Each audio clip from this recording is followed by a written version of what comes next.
That's sorted. Ah, yes! Hazır. Hazush indeed. Ladies and gentlemen, welcome back to another casted game. We're here with the Free Food Party's first weekend show match. This is a not play or seven, a best of seven between Shake 2020, the founder of the Free Food Party, and Mr. Bram, one of ESOC's finest from the past and current ECL participant. Should be a cracking series between these two players. If you're new here, make sure you follow the Twitch channel, like the YouTube video if this ever goes onto YouTube, and check out the socials. There is a Discord link. The Free Food Party is a Discord group with about 1,000 people in there, I think. I think it's very, very well populated. Great for beginners, great for community, asking questions, guides. I know that Shake's in there near enough 24/7 hours a day. So you'll always be in company when you visit the canteen. But back to the game. Game number one. We're on the Balkan Mountains. Shake is playing as the Ottomans, spoilers to the south in the colour blue. Playing as the Ottomans, yeah. And Bramboy playing as the French, spoilers to the north of the map in the colour red. Now, I don't really know the Civ picking rules, but I think Bramboy was commenting that he saw Shake basically pick in and click Ottomans. And I think Bramboy was thinking maybe this might be a counter pick, maybe a fair pick. Because if it's an open Civ pick, you don't want to find a Civ which hard counters Ottoman, but I'm struggling to see that. I'm also struggling to see if Mr. Bramboy has remembered that France have a 50 food crate on the floor, so hopefully he does pick that up, because currently it's just blending in on the floor, and the 50 food crate was there just to try and help limit the 12-10 age up from France and maybe 13-10 age up back in the days when that was one of the strongest go-to metas, but the small food crate has been eluding players for many a times, and oh, Bramboy, don't do this. This is a tournament game. Please pick that up at some point. Anyway, let's check in with Shake. Shake going for the Karim build. He's got a deck called Bram, which is looks like to be a deck to be used against Mr. Bramboy, it seems, but doesn't seem anything too particular. So the Karim build here is do not build a house in age 1. Go straight to go. Collect your 200 gold. No, it's basically if you save your wood from the house, you can spend 400 wood on 2 trading posts, or maybe go for a trading post and a mosque. First card will be capitalism, so you have always eco, but you're not having to waste time build a house, and you have a great age up because you're not chopping any wood as well. You're just straight in on the action. Although I do note there's a 45 wood treasure which he must have walked past to build the trading post, so maybe he might come back for this one. I think he will. Silk Road coming in card number 2, so Shake wasn't trying to go for the Silk Trade card 1 play of leaving your crates on the floor, wait for the shipment to come in, have 20 wood remaining in each crate, and then that jumps up to 45 wood, 25 wood per crate. That could be a nice extra resource boost, but I think he's quite happy just to have that on the Age Up crates, the 700 wood crate, 700 gold crate, the Age 3 crates, and anything from the trading post. So it's still a pretty decent card. Native Scout coming in just to be annoying. I love how the animation from the Clefet's really good. He's got a full-on machete and giving it a fair whack, but the damage from that unit in melee is absolutely pitiful. Just basically hitting with one of those like inflatable pool noodles. If you've ever been swimming with those, that's kind of like what it feels. It's just being hit by foam. It doesn't really do much damage in melee. Pretty decent in range, but up and close and personal is not where the Clefet shines.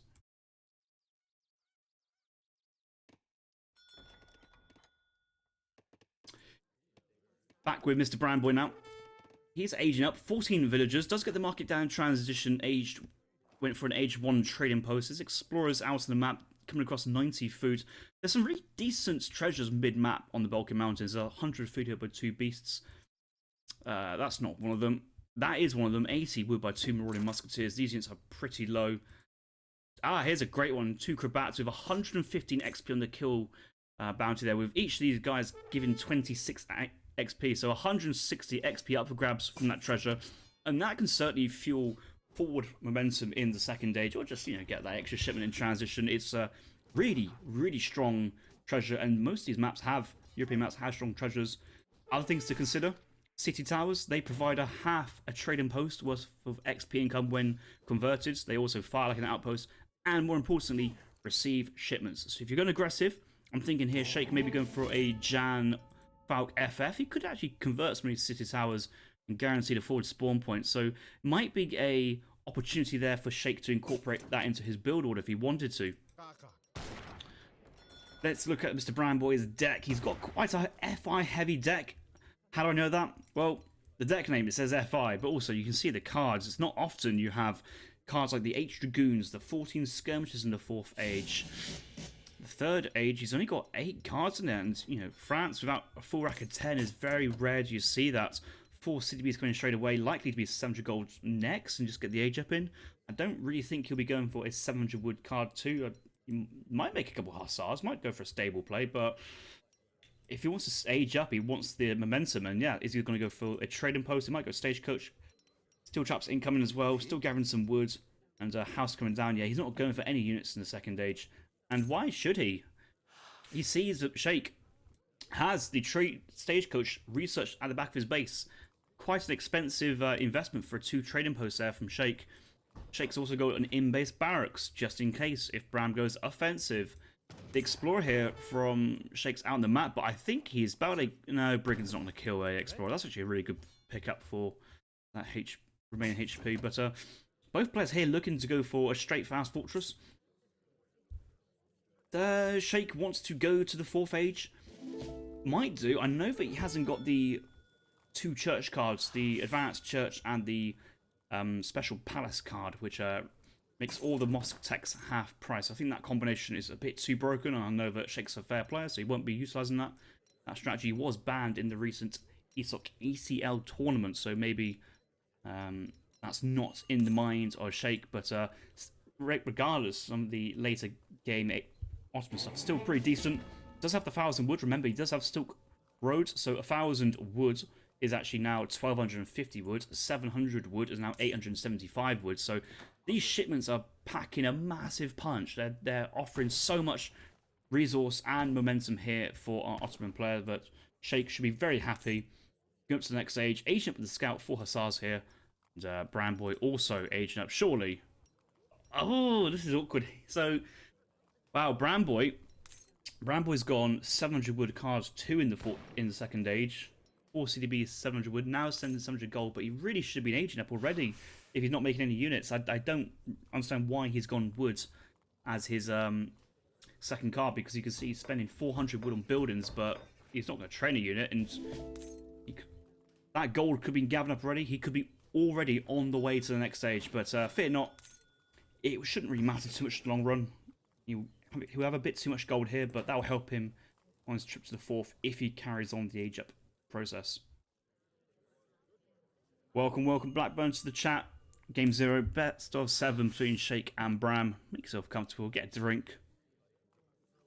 This first game might be a long one. We're on a very large map, and both players are showing some early signals of booming heavy, going for fast technology advantage. So, you know, if you jump into the industrial age, it doesn't necessarily mean you're going to go for a full-on boom. It just means you want that high-quality unit out, and you want to go offensive pretty fast, but with like guard units, heavy cannons, and hey, at that point it doesn't really matter. Just send in factories and you just double your eco. It's the fast industrial is probably one of the strongest strategies in the game if it's not punished. And when both players are obliged to a fast industrial mirror, well, we get to see some fireworks. But until then, both players are kind of minding their own business. There you go. Scribbled orders for the Light Brigade worth 115 XP, 115. Let's go. And Shake picks it up. So let's look at Bramboy's resources at the moment.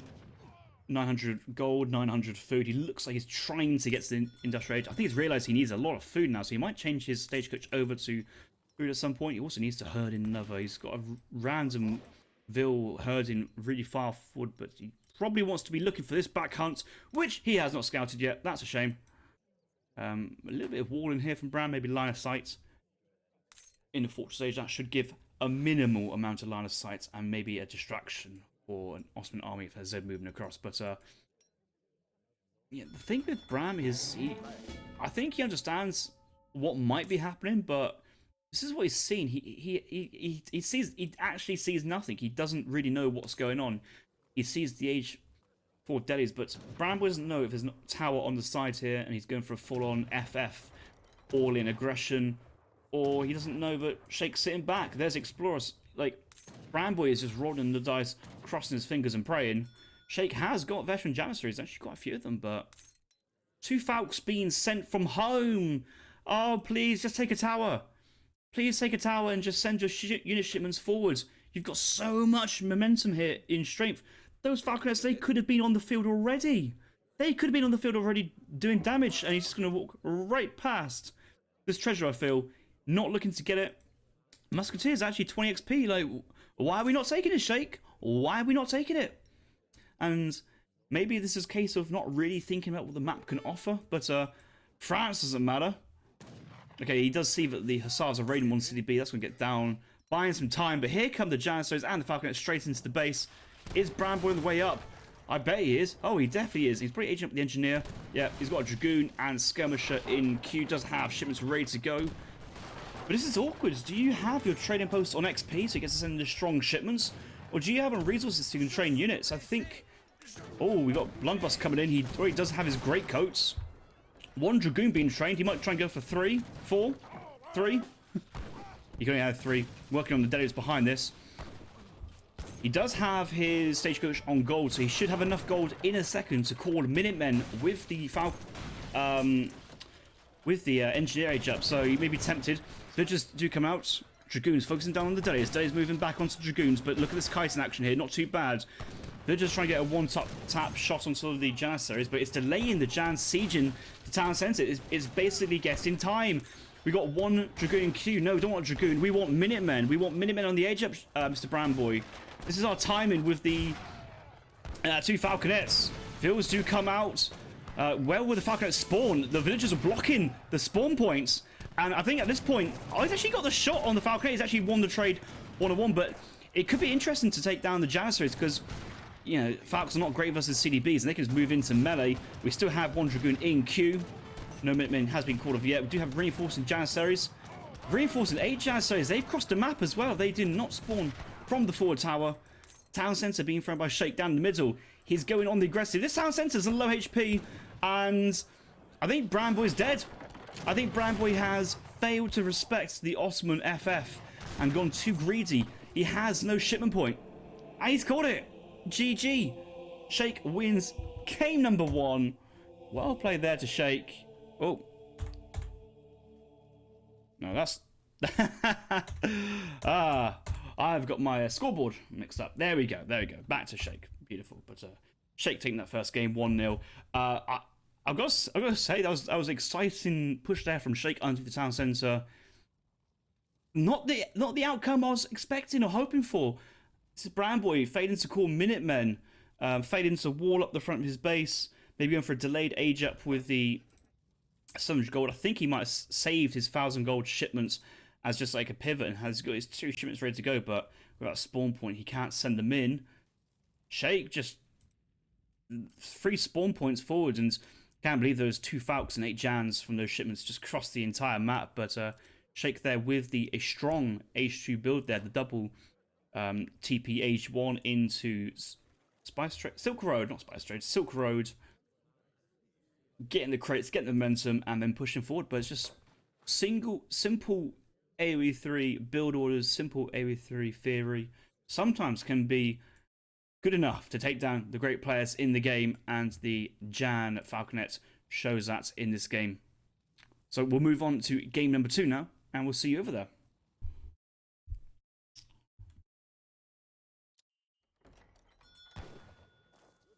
Ladies and gentlemen, welcome back to game number 2. We're on Bohemia. Shake winning the last game with the Ottomans, playing as the Swedes, spawning to the southeast in the colour blue. Mr. Bramboy playing as Hausa, spawning to the northwest in the colour red. Here it is, the main squeeze from Shake. His most famous civ, his strongest civ, the Sweden, or the Swedish, is coming out to play for game number 2 in Bohemia. And what a map for the Swedes as well. Take a look at this. I was in the lobby before the game just thinking, oh, I think there's 2 gold mines in the base and then there's 3 out on the sides of both quadrant, but actually there's 3 safe defensive mines in base 3 mines, and there's 4 mines on each quadrant. So look at this map for Sweden and its warping potential. Insane. It also does narrow down places where you can swap here from Bramboy if he wants to go for a containing action. Shake trying to go for a big wood treasure. Does have the crack shot just about available, so we'll call it in now. But he has taken a decent amount of damage to take this on. Half HP gone lost, which is, considering all things, not actually too bad there. 160 HP remaining. Bramboy just working on a single 30 food treasure at the moment. Getting used to the Explorer Micro. I can imagine that the House Explorer's a bit janky when you're trying to kite. But then again, though, it should be amazing. You've got a Rifle Explorer on horseback. Like, there should be no way you should ever like lose any HP. Like, two shots on the pikeman and get to run away and get shots off. That is insane. Also, the pikeman here, just being a treasure guardian, does not have any multipliers versus this unit, so there's almost like a freebie there for Bram to take that treasure. And for those who don't necessarily know the Hausa ability, same as the Ethiopian, Chaos is incredible. Incredible. Makes two treasure guardians fight each other, or a group of 3 or 4, and for some treasures, it's just unbelievable. And we'll see this here. Bramboy coming against a 2 beast treasure here for 100 XP. He's just going to Chaos this and take a shot. Both aggro, Chaos straight away. And they're going to take each other out. Just look at the amount of HP going down. And I think the beast should go down before that's been killed. Looks like beast finally gets that kill XP. Now Chaos is worn off, but instead of a single crack shot, have to kill the remaining one. He's basically taken down 1.5 beasts for free in age 1. What a strong ability. Does take a long time to recharge though, so that should come back at a later point. Revlak's an interesting matchup, and actually, I think he might be right there. There is potential. So Bram has been loving playing Hausa, and actually, it might be like a Hausa having a bit of a soft counter here to Shake, because let's think about what do Hausa have. Hausa have got Fulani archers, very, very agile archers, 17 range at base, can go up to 20 range, high rate of fire, high multipliers as the Carolina, full 2x multiplier. We have raiding cavalry, which is also siege troopers, so they can siege down the torps, get onto the villagers, have quite a lot of them, so a lot of line of sight, scouting potential. There's high potential of getting a raiding cavalry down here, a cavalry down here, a cavalry up here. So that's obviously that option there. And also the javelin rider in the second age.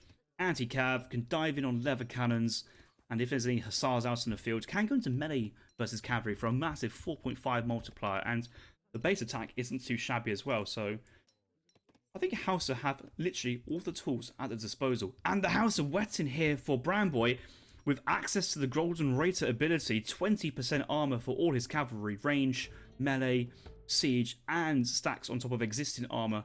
That is a big button. Surely he'd love to get with his raiding cavalry. Up with the Songhai, I believe. Raiding cavalry, big button available. It seems to be the go-to build order.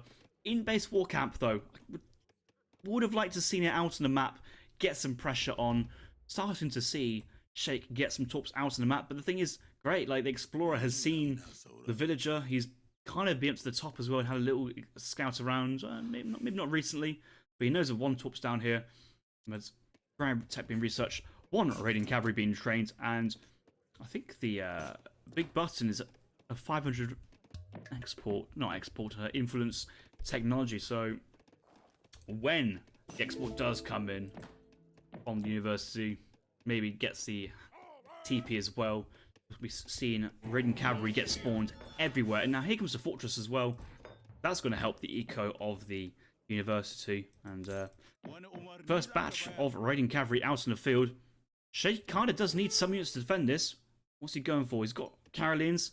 He's got an outpost mid-map as well, which is good for like defending all these in-base safe torps. Maybe torping these trees would be very nice as well, but I don't think Shake's got much of a hope in trying to defend his torps out on the map. It's just the Caroline is just not the right units, and other things to remember is the Raider, just like Step Lancers, or Step Raiders, Lancers, other units, 30% range resist is really tanky.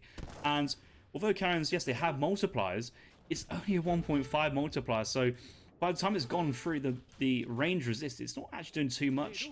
And in hand attack, well, they both kind of cancel each other out, doing 20 attack each. Obviously, Karens do have some melee resist, so it's not too bad, but the Raiders, they're like, yeah, one torp's down, we'll move on to the next torp. I can let you have your in-base torps, I can't really do anything to stop that, but anything else on the map, my side, I will pick up and crush. Scouts, the Carolines, makes a fighting retreat. Fuliani Archers nearly going to come in, and she has a 1.75 multiplier versus heavy infantry instead of 2. My apologies, but the point stands. But the micro here from Bramboy is on point, and he's actually really good at micro Bramboy. I feel bad saying that. Like I kind of want to like sometimes say like, Bramboy's a pooper. He loses to me occasionally, but he's actually he has the solid fundamentals of a really good player. Diving in, picking up one villager underneath the barracks. He's not too afraid. Out comes some Carolines, and he's got to get away. Maybe get some shots on, but he's retreating. I think he just wants to focus on. Maybe the Raiders are getting a bit trapped there. Does find one villager. Where's that villager running to? That's going down. And all Bram has to do is keep the pressure up with both Raiders and Fulani Archers. This combination, very strong. In come 10 Fulani Archers. Explorers moving in as well to kind of get in and disrupt. One Carolyn going down. And you can see what Bramboy is up to. He just wants to try and isolate some forces. He's going for the attack a little bit early though. He's back off, but the Fulani Archers are not too far away. Engelberg Ironworks now coming from Shake, but it's not really helping this problem of a lot of Musketeers out in the open about to get picked off. And yeah, Fulani Archers getting some kills, but once the Raiders get in the action as well, huge damage output and reinforcing Fulani Archers. All his Musketeers are going down, and Bramboy is just been able to siege behind. A whole batch of 8 Karens being trained behind, but that's not what he needs. Like, did he train them? He's trained them, but Shake kind of needs to cancel all musketeer production. Shake cannot win with this army composition versus Raiders and Fulani Archers. He needs to think something different. What's his options? House of Wettin. Trabants? No. House of Hasbugs. There we go. This is a decent shout. Does have access to the mounted infantry. These are cavalry units, heavy cavalry units, but with a ranged attack. They're basically a range Spanish Lancer. Can go into melee as well, but they'll do very well versus the Fulani Archers, and Fulani's will do basically nothing versus them. So that might be a way for Shake to get in back into that one. Also could, drop a stable. Just saying. Hint, hint, wink, wink. Double racks here is not really helping, but if there was a single racks stable play, or racks and House of Hasburg, that might give him some options. Sending Vills out this side of the map to get onto the hunt. It's very far away.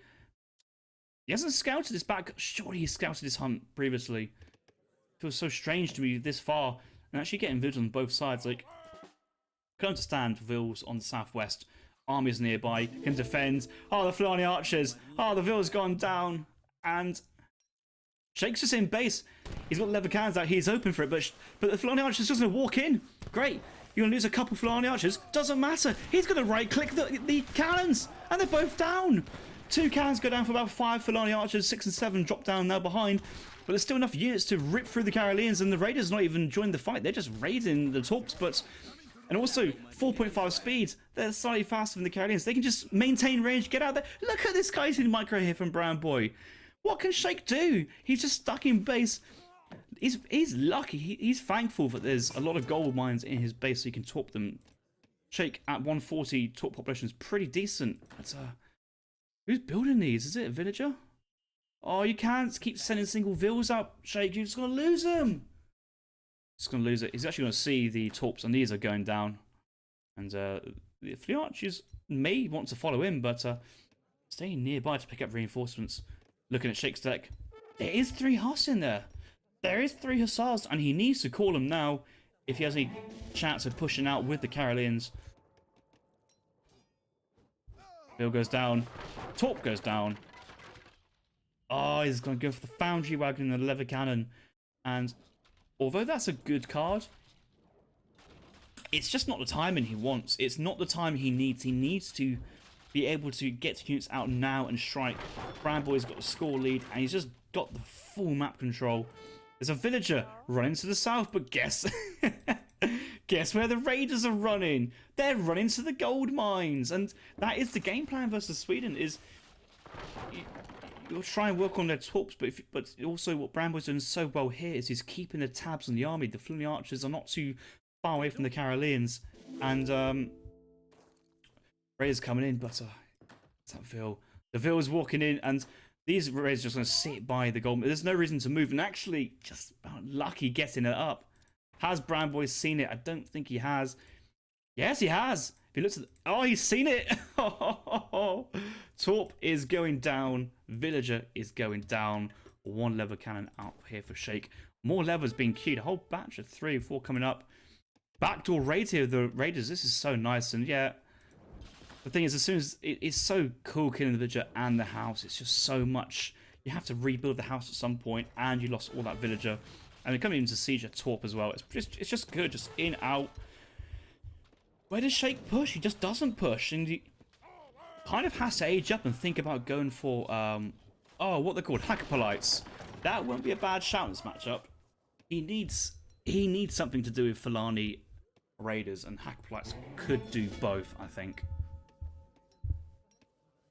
Shipment ready to go. Now sending blueberries, but he doesn't really have many torps, and he might need to actually start torping trees just to get some sort of torpage coming along to make this card super worth it. Potential here if you send gold to age up, but staying age 2 this long. It's kind of just hoping for, like, to win like the Z move macro, this composition, but you just, the problem is you're out-civved here. The house composition is very nice. The score's in the lead. Kind of surprised how, okay, no, he does now have the House of Weston. Let's have a look at Mr. Bramboy. Is the big button available? Oh, with Mother Nature? Nah, not even close. Oh, that's annoying. When that big button's available, it's game changing. That's how strong it is.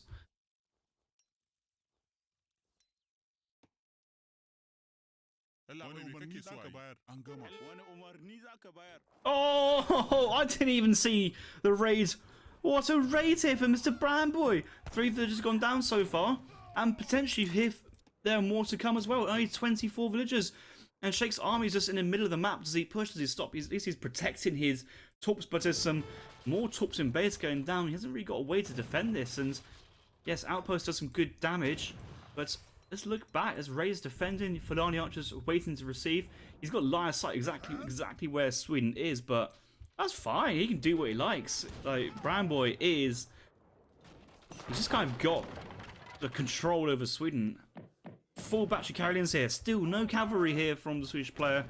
And again, there are Javelin Riders out here for African Civ, and that's a strong unit. Taking on the Karelians mid-fight. I think the main fight's going to happen though. Fulani Archer's looking to engage. Javelin's just going to move in to take a couple pot shots.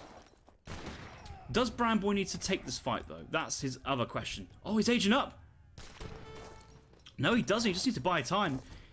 He can kind of sack the fortress. He doesn't actually need it, really. He just wants to kind of maybe research an upgrade, but he's only got 1 war camp, so he's going to cancel that 1 Javelin Rider, but it's going to take a while for him to get elite range infantry. Wood is available. That's going to be quickly garrisoned up. He does have a very worthy market to trade at. 450 wood, 480 gold to sell and trade. Golden Reuter now available as well, so he actually has lost quite a bit of his cavalry. He hasn't got as much cavalry as he may have hoped for behind this, but he's got all the tools he can. He can call raiders as well from the home. He's just got so many resources, nothing costing food. So he's called the raiders. They're going back. Range infantry has now been researched, and the elite flyers moving in. Raiders moving in. Where's the gold Reuter ability? Call it, baby. I say there's no Minutemen because we're African Civs, but Fulani is just focusing down the units 1 by 1. Come on, let's call the Golden Reuter. Let's get free armor on all your cavalry units. Ah, well, that is awkward, isn't it? Maybe he's saving it for later, but at least the elite Fulani archers behind do some decent damage. Carriers in charge, though, that's a good play. That actually should be able to clean this up, but at what cost, we may say so. Bram kind of needs to stand still and fight.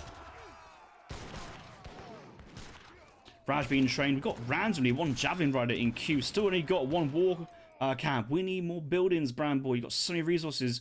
Let's get some more racks going down and spam out those Fulani archers. You do have, and elite javelins as well.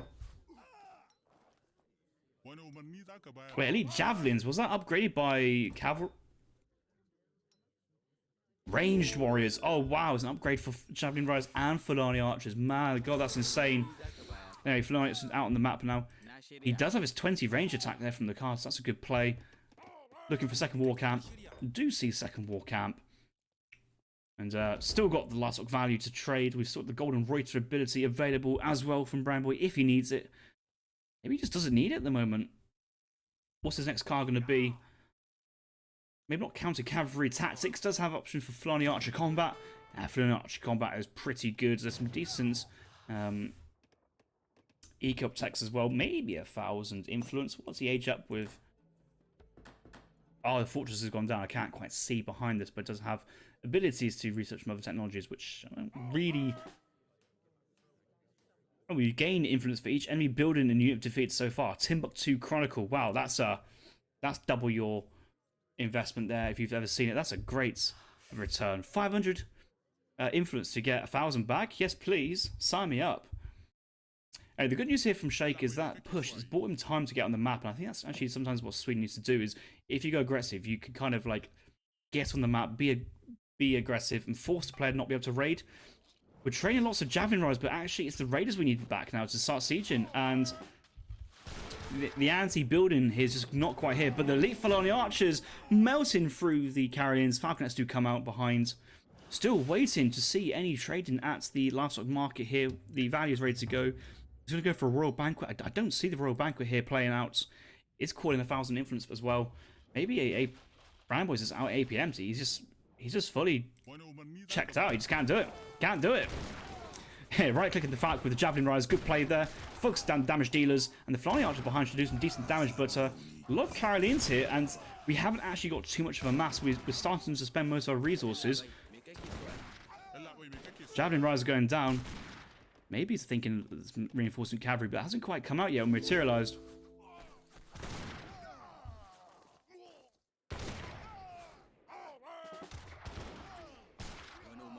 Oh, he's moved in there, didn't Zed move. Zed move failed to go off there. Does have another 5 batch arrays available at the town centre for 500 influence if he wants to do that. Timbuktu Chronicles now looking to be incredible if he wanted to call that one in. I'll pull back the Javelin Rise. Flying Archer still microing very nicely. Let's ride with Shake and see what he's up to, selling 1,000 gold. Double train Carolians. Cav here would be very, very, very useful. Getting the snare in, allowing the Carolians to charge in and get some massive damage. But we're still carrying on with just the unupgraded Carolians. No snap block, no platoon fire here. That might be quite useful versus the Javelin Rider spam incoming here from Hausa. The fortress has come down in its place behind. It's actually going for cannons. He's researching European cannons. So Timbuktu Chronicles will be very useful. Look at that, 1,500 influence now if he wanted to call it in.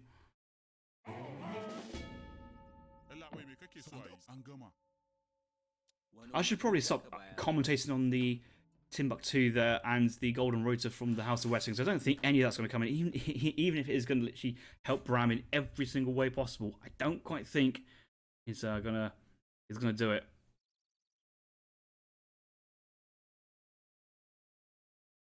I haven't seen any griots come out yet from Bram, but I think griots would be a good answer.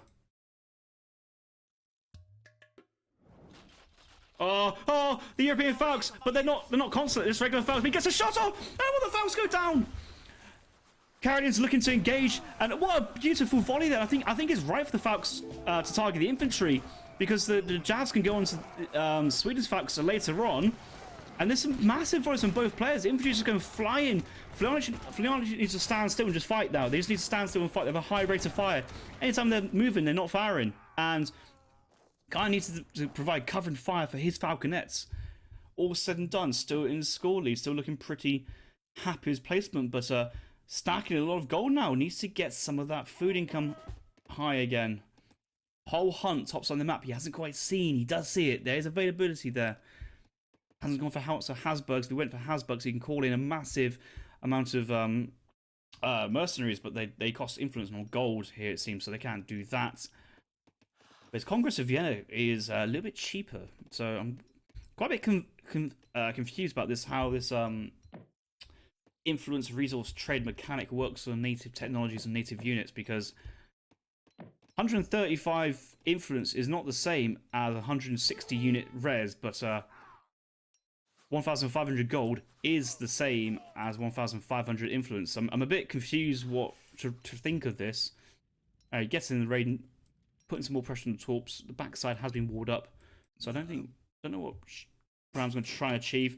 Does see the army over here, so Javelin Rise moving in, but I mean, what is the Javelin Rise countered? I know they have multipliers versus artillery, and if Shake called in the Culverins instead of the Falconets, he could have probably won that fight.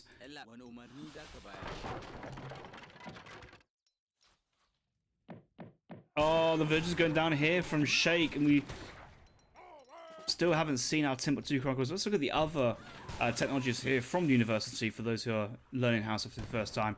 See the 3 Hausa builder with all your future shipments. Oh my god, that's a great one there. And ships 1 Emir, and buildings now grant influence instead of XP when constructed. So all of these just kind of scream like influence explosion, like get more influence, get more influence. And only 38 villagers, losing all our placeholder on this side of the map for Bramboy. It's just not going well, and the scores are just closed up, and we've got so much potential here. The livestock market's not really being utilised. Still at 500 apiece. But then he doesn't actually need any more resources. He just needs the food. And yes, he's finally got everybody up here on the hunt. There's a hunt down here. He does have some berries from Sweden he can take on. It's not a bad shout to hunt their berries. Well, the Javelin Rise here is to deal with the artillery, and Hausa being a civ whose artillery costs influence, it's quite hard for him to get influence, but you can get more influence by building more trading posts with this 600 wood. You can get more influence by spending 500 influence to get yourselves 1,800 influence. Like, there's so much play here for Bramboy to get himself in the lead if he chooses to. And also, look at this. He's got the Golden Reuter ability, which he hasn't called. 20% ranged armor increase for all cavalry units. 20% siege armor. 20% melee armor. 20% every. It's amazing. It is the best native ability in the game. The best native ability in the game. I'm calling it. It is what it is. Do it. Call it in. But he's not taking the fight. He does not want the extra armor for his units. But I like the 2 Culverin. He's out-culvered his opponent, and he should out-micro this. He does. But Flying actually going to right-click one of the effects, which I don't really like. Getting super close range, but all the javelins, all the artillery goes down. And call the Golden Reuter, stand there and fight. I think if you stand there and fight, it'd actually be pretty decent. Obviously, easy time out here's 1.5 rate of fire, pretty good. Okay, now they're chasing. You just need to embrace it. Oh, look at the going down though. That's brutal. Now calling counter cavalry tactics, but the game's over. Shake has resigned. And that final fight with Mr. Bramboy focusing on the artillery, what a play. Fun Eyes take down 1 artillery, 1 falconet. Culverins take down another. Javelins take down the final one. And just the remaining pure infantry Caroline army there of Shake was unable to capitalise. Just imagine a couple of cav, a couple of Hackapolites, a couple of anything. But yeah, the 2-unit composition here from Bram with support and artillery was enough to win the game. And to be fair, like, I was surprised the game took that long, really. Like, Bram had that entire early game worked out to a T. Had Sweden in his base, taking favourable trades versus small batches of Carolines. It was all going well until Bram gave the Swedish player space. Sweden then pushed out, and Bram getting caught on the age up, only having 1 production facility and not really getting through. But can somebody slap Mr. Bramboy for not using Golden Reuter? Like, there are things in the game to be used because, well, they're in the game. Too good, too good, too good. Thanks for watching, and we'll move on to game number 3 of this best of 7. And we go into the 3rd game now. Ladies and gentlemen, welcome back. Game number 3 on Florida. Last game of Bohemia. Nice game that was. Hausa versus Sweden. Bramboy getting the win there with the Hausa. Picking Germany on Florida, and Shake going straight for the Spanish counter pick. Can't remember the last time I saw Germany win this matchup. This is one of those matchups you just look at it and you just sigh. You go, oh, How do you go about this? How would you potentially win this? And I'm yet to kind of find a solid solution myself. But if anybody can find a solution, it's Mr. Bram boy. Shake playing the Spanish, spawning to the southwest in the colour blue. Bram boy in the colour red to the northeast. And going for the H1 trading post. That should be up before the trade travois makes it past. This map was changed in Definitive Edition. The trade line is made much more flat. And the trading post on the forward spawn impossible to take in time. So you have to go to the back spawn. And the difference between this trading post and that trading post is minimal. And that is why Florida is one of the best competitive maps. The actual advantage, disadvantage for what side you spawn is pretty negligible in places, and kind of makes some maps a little bit awkward. Another good map example of this is Central Plains, the 5 TP horizontal, with both players having access to the far end trading posts in the first pass of the travois, though, so nobody really misses out, if you catch my drift. Shake going for... Hasn't got hunting dogs yet. He's just gone for the house trading post. Maybe he can find like a 50 wood treasure. There's 40 there, which should give him enough motivation to get the gold for the hunting dogs upgrade if he sees it. But getting the alligator fine. Does attack with the explorer first. That way to not aggro the alligators onto the dogs. So it's quite useful. And 80 food. Look at his line of sight though. I mean, it's kind of... to be fair, you won't get these back treasures, but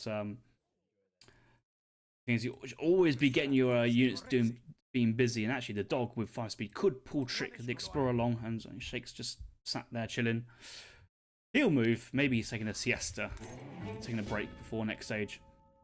Let's look at Spain's deck and going for the robot deck, the robot build, 3-vil capitalism, probably 700 gold. 700 wood or 5-vil 700 wood. Does have the market, so can get 100 dogs now in transition. That's what a robot would do. I think robot likes to try and go for steel traps as well. When capitalism comes in, obviously not now, you're still in Age 1 when you transition.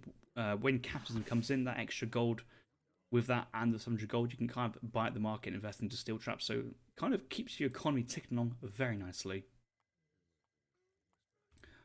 Will we see a revolt this game? Maybe. Probably not, though. I think Spain's strongest strategy here is a Rodolero Lancer play. Third age, Falconets. Don't really need the Falconets. You can call them, but not really needed. Just charge in Cav, Rodoleros, and you basically get the victory.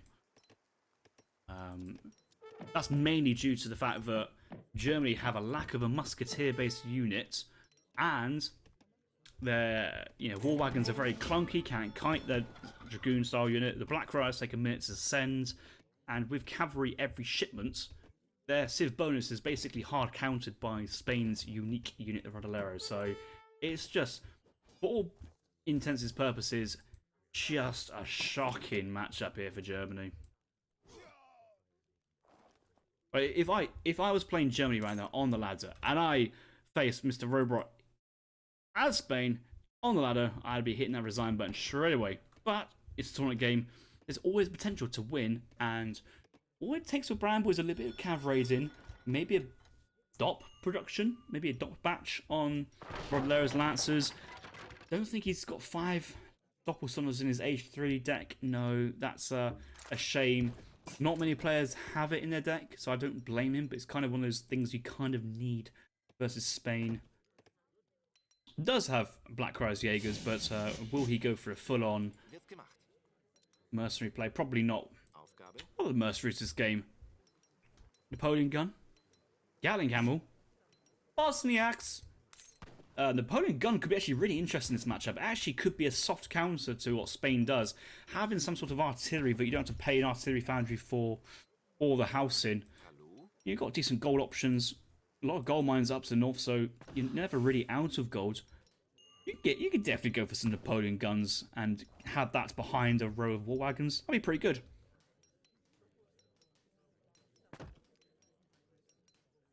If Kaiser can beat Lakota's Germany, then anything's possible. Well, but that's a different conversation. But Lakota's just messed up, man. Like it's like a cav civ, but now no longer makes cav, but just infantry rushes make infantry.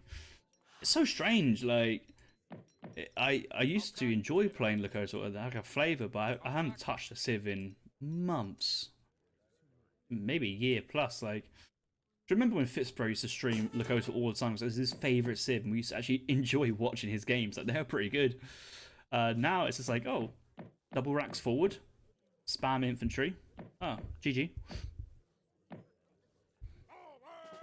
Bramboy going for the Ulan semi.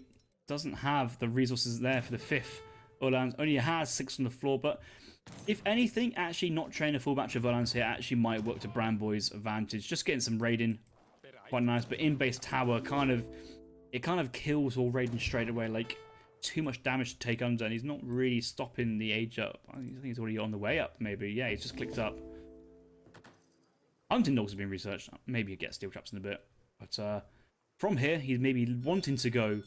Well, he's got defensive barracks and defensive outposts, and just like we saw in game 1 with Osman versus France, Shake does feel comfortable at home. He doesn't like to try and have these buildings out mid-map, and considering what Germany has at this point and what Germany can muster, I don't really see the risk of having the forward outpost.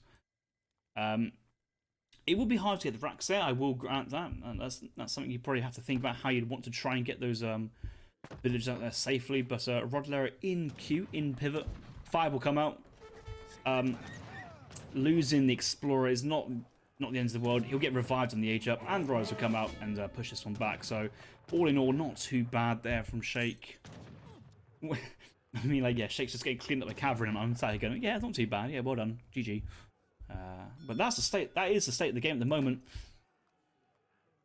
Enough wood here for the veteran Rodlera upgrade, and 3 more houses is probably yours of the day. Might want to get steel traps and chop a little bit more for that 25. There's options. There's actually that wood treasure behind the base. 35 wood. There you go. That's your steel traps.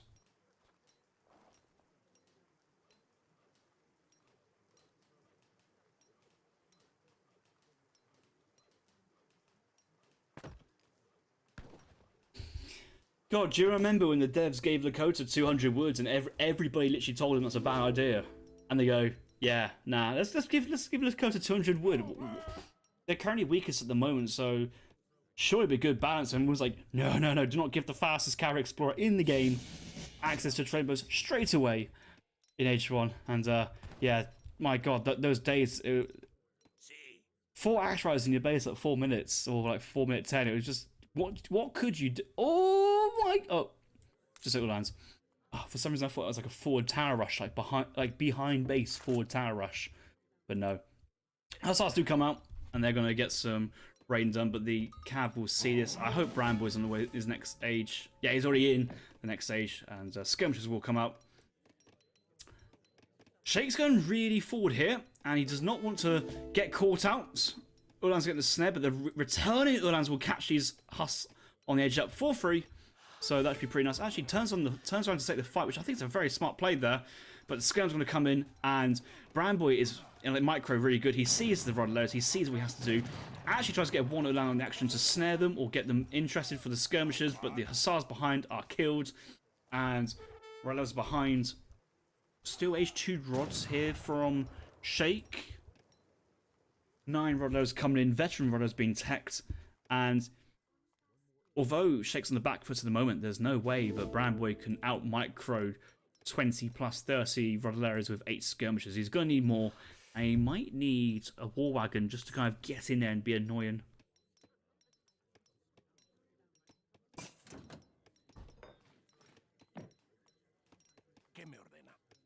Second racks here from Shake. Being very respectful of Germany here. Then again, got to remember, Germany on this map did start with an age 1 trading post, so it's actually, you can kind of tell the shipment progression and that little bit of extra XP. We also had the faster age 1 shipment, but already sending his second age 3 shipment. Ooh, noticing how he skipped 700 wood there. It's gone 3 set of wagon, 700 gold after training a couple of Ulans. Yeah, not too bad. I think he's got his wood tech. He's got gang saw. We'll move on to the next patch. But this is just Rodolero spam here from Shake. Now, there's not really much else you can do with Rodleros, but this has got Z move micro written all over it. Now sending in the 5 Lancers. But, yeah, Bramboy is actually having a really good time here. Get that pressure of the skirmishers on that forward coin mine. Always annoying. But then again, do you risk sending Vils to your back goal mine? Because that's a cav raid away from being GG. But your forward villager mines will get picked off by the skirmishers with their 20 range. So kind of in a tough situation, but not too bad. You have to question why the outpost wasn't put on the Sylph mine itself, but that's a very minor affair there. I think he wanted to kind of start a building wall with the barracks being thrown down later. Lancers do come out, and they're going to pull the trigger on the skirmishers, and like, yeah, the thing is, you don't want to body block Rodolero's Villains. It just doesn't work. He's just going to say goodbye to the skirms, and they've actually done a lot of work. Going to buy Bramboy some time. He's going to dive in for the raid. Maybe the raid of his life. These villagers! Oh, they're going to get into the town centre, but he'll pick up some of these Rodoleros.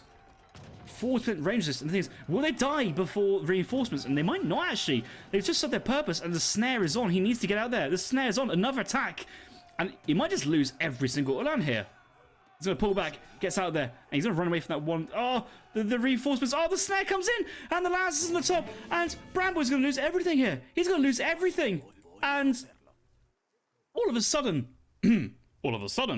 the game just turns right on his head. Spain's back in it and dominating. What can Bramboy do apart from lose all his army at this point? War wagons do come out. That's quite nice, actually. But again, Bram can't turn and fight. He has to. He's going to fight now, and War wagons have to do something. Oh, somebody make it stop! Oh no! How can your game go so badly for so long, but out comes 5 Lancers and you've just like unlocked like a pot of gold and everything's just working for you so much better? How much difference a couple of Lancers made to that composition, and Spain just pushes onwards, dominates, but we're back to base. Reinforcements there for German advantage, potential there for Minutemen, but that wasn't ever called. And Bram not calling it a risky trade. Animus Feathers saying Rod plus Lancers deleting everything. That's true. Like it's feared as one of the strongest compositions in the game, the Rod Lancer. And we always say Rod Lancer. We don't say Lancer Skirm or Skirmisher Rodolero. We say Rodolero Lancer for the purpose of that. The only thing the Rodoleros don't really like is skirmishers, but even though they can kind of swarm that, how tanky these Lancers are. High HP, high range resist. It takes a while for Dragoons to kind of work their magic in their sense, and meanwhile the Lancers, these Rodoleros, pardon me, they can just get in nooks and crannies with their small build obstruction and just cut down everything. So I used to think this is the worst unit game I played as a kid for fun back in 2006, but you know, with actual competitive play, you see how strong they really are.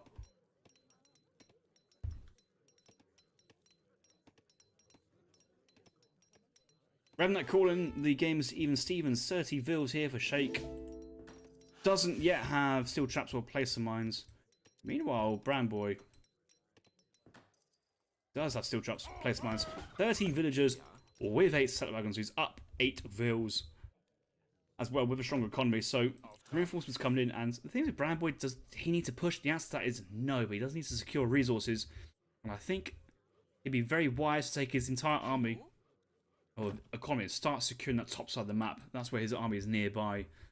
And I think it's a top tip is if you're trying to move out on the map with your settlers, just move them all in one direction. So you don't have to try and defend 2 sites at once. And the Uhlans just get straight into the Vils, running right past the whole Spanish army. And that's not bad use of Uhlans at this moment. Skirm War Wagon taking the fight. The thing is, the Rodoleros, they can't. The Rodoleros are cutting through the War Wagons, and they can't really kite that well. The Skirms are taking the fight, but it's not really happening. Vils do go down, but the Falcons are still unpacked. And again, what a great trade here for Spain.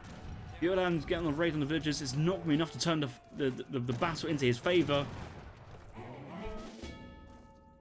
Now, I guess you could say Doppelsummers there could have held the line a little bit, but that's where the 2 Falcons come in. Just that little Falconet addition can really turn it back so far into Spain's favour. Bramboy's on 32 villagers with 8 settler wagons. Shake 27. So in that time, another 5 will swing difference, and War Wagons nearly got onto the Falconets, but here come the Lancers, and those War Wagons will need to commit hard onto the Lancers to keep them alive. 2 will go down here actually from distance, so that's not too bad. Oh, the triple kill, love that. War Wagons will finish that final one off, and we're just trying to get some more time. Mr. Bramboy has to be calling the Minutemen now. Ulan's on the edge. Ulan's coming up from the town centre. Round to the skirmishers from the Falconets. Oh, what a pop! What a pop! I don't know what the skirmishers doing, but that doesn't really matter. The Spanish skirmishers going down. The Falconets are down. The Rodalero's tanking. We'll try to kill the War Wagons, but they've got so much high HP. The Minutemen just getting a massive dub on top of these Spanish units. Now, both the German units and the Spanish units will go down, but remember the economy behind this. Good for Germany. Massive War Wagon reinforcements, and although there's no town centre fire, another shipment at all experience points, and the Germany carries on. Has Spain just burnt up its momentum? I think it might have.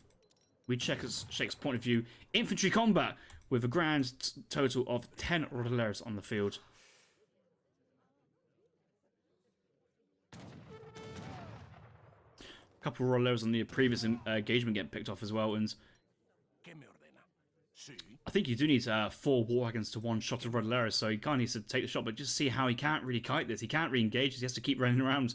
Maybe Bram's waiting for some skirmishes, and I just note how hard Bramboy has to work in this matchup to kind of get to that competitive level where so far the only thing I've seen Shake can make is Rodaleros, and he's just sent everything else. He has it stable now to make Lancers, but that's the 5 Lancer plus 4 Lancers we've seen previously. More Rodaleros coming out. I think Robot is just so proud of Shake here, like embracing the full Spanish play. Haven't seen any War Dogs actually here from the Explorer. That is Spain's #1 unit. War Dogs used to be so much more broken, and then I made a couple of points of why does the War Dog get like a 80% HP bonus increase on the age up to the Fortress age? And I was like, yeah, you know what? I've got no idea too. Good point. So I think it got dropped down to like 60%, and then Robot was like, oh, Harrison, you've broken Spain. Why would you do that? I'm like, shut up, Robot. You know they're broken, and they still are. Scores even. How are the scores still so even at this moment? And Shake's economy not looking horrendously bad. Does have 32 villagers. Now has the steel traps, but has a lot of in-base res, so he's not to walk too far for his resources.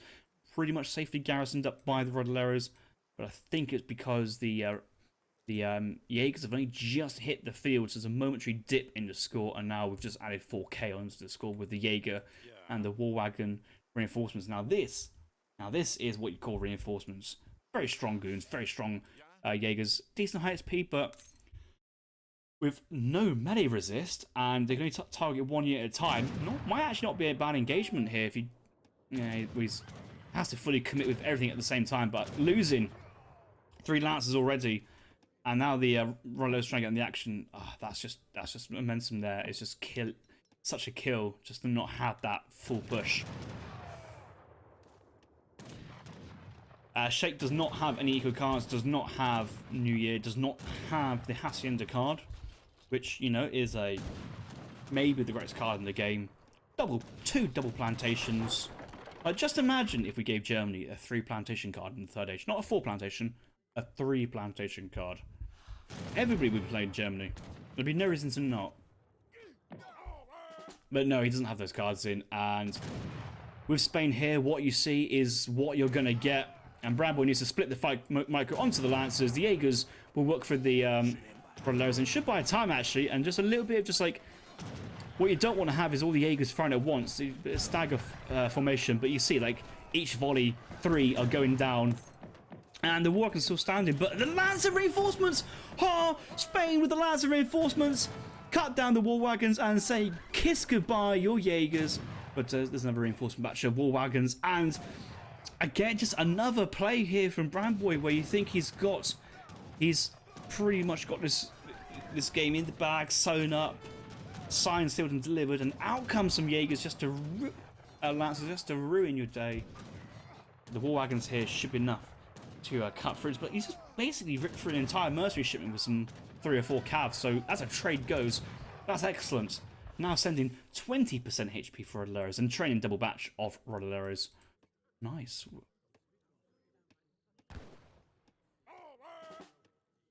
Yes, get the Vils in. Get the Vils in. Vil pull this. This is actually a pretty good engagement here for Shake as well, because Bram Boy can endlessly run, and as long as Vil's getting the action with their 10 hand attack and can tank, that's just winning, that is. Skirm's reinforcing, and they should be able to keep the remaining Rodoleros. Let me know in the chat, who do you think's played the better game this game, Bram Boy or Shake? Because I think Shake's played a blinder here, just going pure Rodoleros. Super impressive.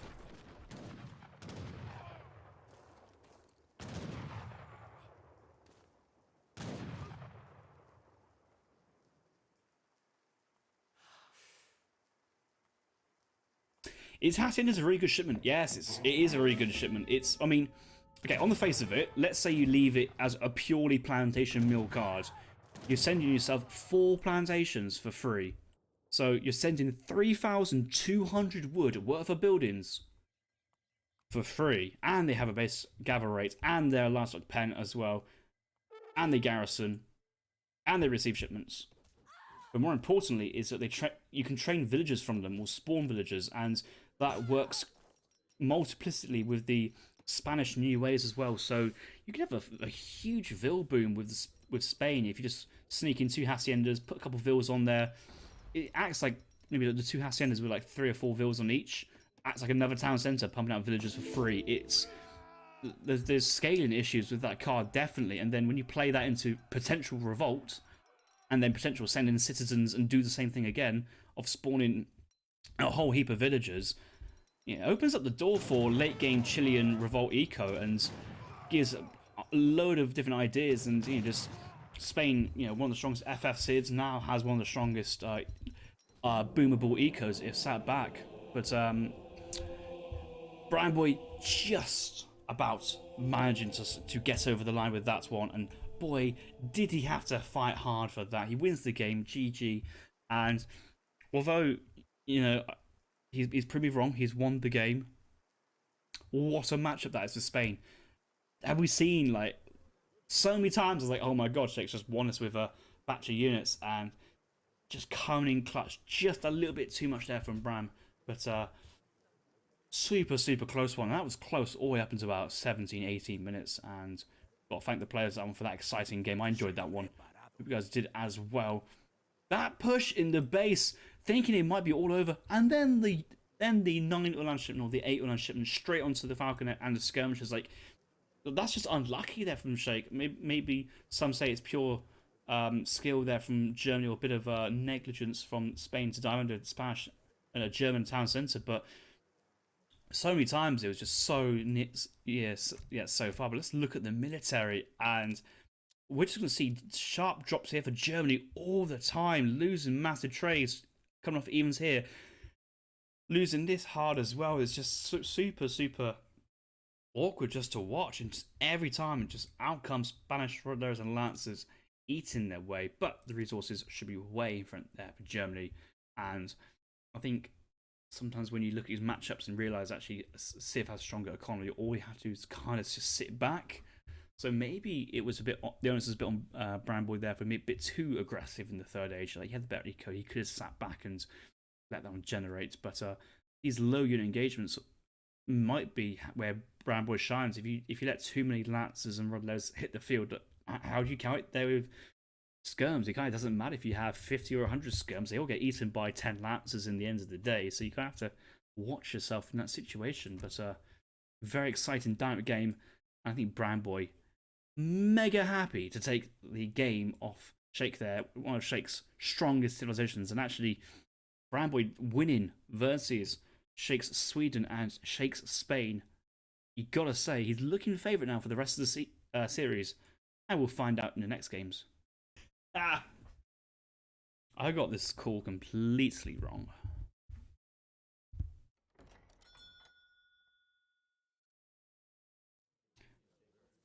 Ladies and gentlemen, welcome back to our 4th game in this best of 7 series. Mr. Bramboy currently leading the series 2-1. Now finds himself playing on Pampas Sierras as the Indians spawn into the south of the map in the colour red. His opponent, Shake, playing as the French, spawn into the north of the map in the colour blue. On a 0 TP map, you have to question this for here from Shake. It's an interesting pick. Maybe tactical to burn. Maybe Shake is just like the pro French player that we've always known him to be. Maybe he's like the greatest player to have lived, and really unfortunate from that scout not picking up that llama. I think he deserved that llama, but Mr. Bramboy moving mid map, picking up 4 llamas. Shake moving, cutting back through, should also have access to 4 llamas, so honours even in terms of the last stock gain, which is not too bad. The French explorer working on the other side of the map, 75 wood, very nice. We like that. But Shake is just going to go for a single house, no market, which is on a 200 wood start. You kind of, if you're not doing TP, you kind of will throw down the market. Like it's throwing down the market now. Maybe he's hoping to find some gold. Just find 3 llamas. That's a good card. Fun fact: llamas are the fastest fattening animal away from a livestock pen. Like, these guys are already at 77 food, which is actually quite tangible and can help you age up at a decent pace if you want to eat them up. So, not actually too bad. Platypus saying Indian Pampas Sierras GG well played. Yeah, honestly, it's always been like that in ESOP competitions and AV3, but that's kind of like the point of it was there's been a mixture of TP maps, no TP maps. Now we're in a meta where everything's geared towards trading post maps.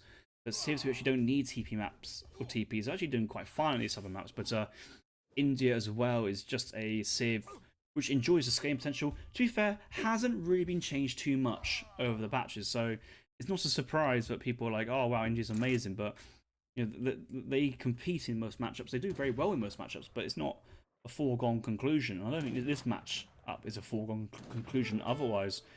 French Crassier is very strong. They have the 2 Falconet shipment, maybe can trade and force a Siege Elephant shipment. They have goons, skirmishers. There's a lot of options here for Shake. And taking down the 80 coin treasure mid-map is also one of those options.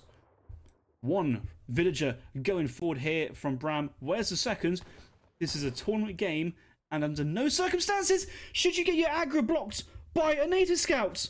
Mr. Bramboy, Basics, Age of Empires Theory 101, turn to page number 3, if you will, please. Oh, no. Or maybe this is like the biggest Carly Martyr bait of all time. Then again, actually needs to start herding these other animals in, but...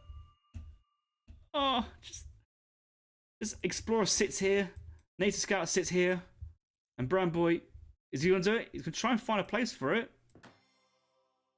Sloppy from Shake. That is sloppy. How did you let that go down?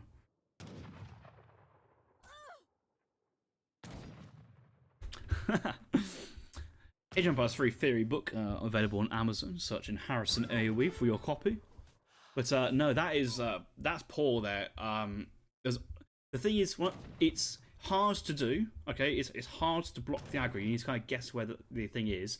But if you can delay the aggro by 5 seconds, by 8 seconds, by 12 seconds, like the reward for doing so is so large. Like there's no reason to try. And this scout was off in the distance, and the explorer wasn't really following the villager movements, and I think could have really onlydutch.com. Oh, that was a good balance there. Enjoyed that. Oh. Pardon me. Shakes into the next stage. He does have a couple of these native posts scouted out, ready to convert if he wants to, but yeah, native's not a bad shout, but I feel you'd really have wanted to have Quasha. Then again, Quasha and Mapushi both had infantry, rather awkward, so 2P's not a bad shout. High attack, low range, high multipliers versus infantry or heavy infantry. I call them shotgun mercenaries. They're like the carry blowgunner, close range, but my god, do they pack a punch.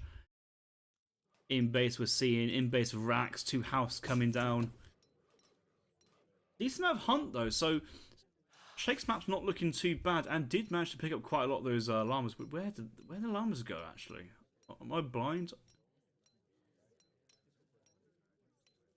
No, Shake hasn't eaten them already, has he?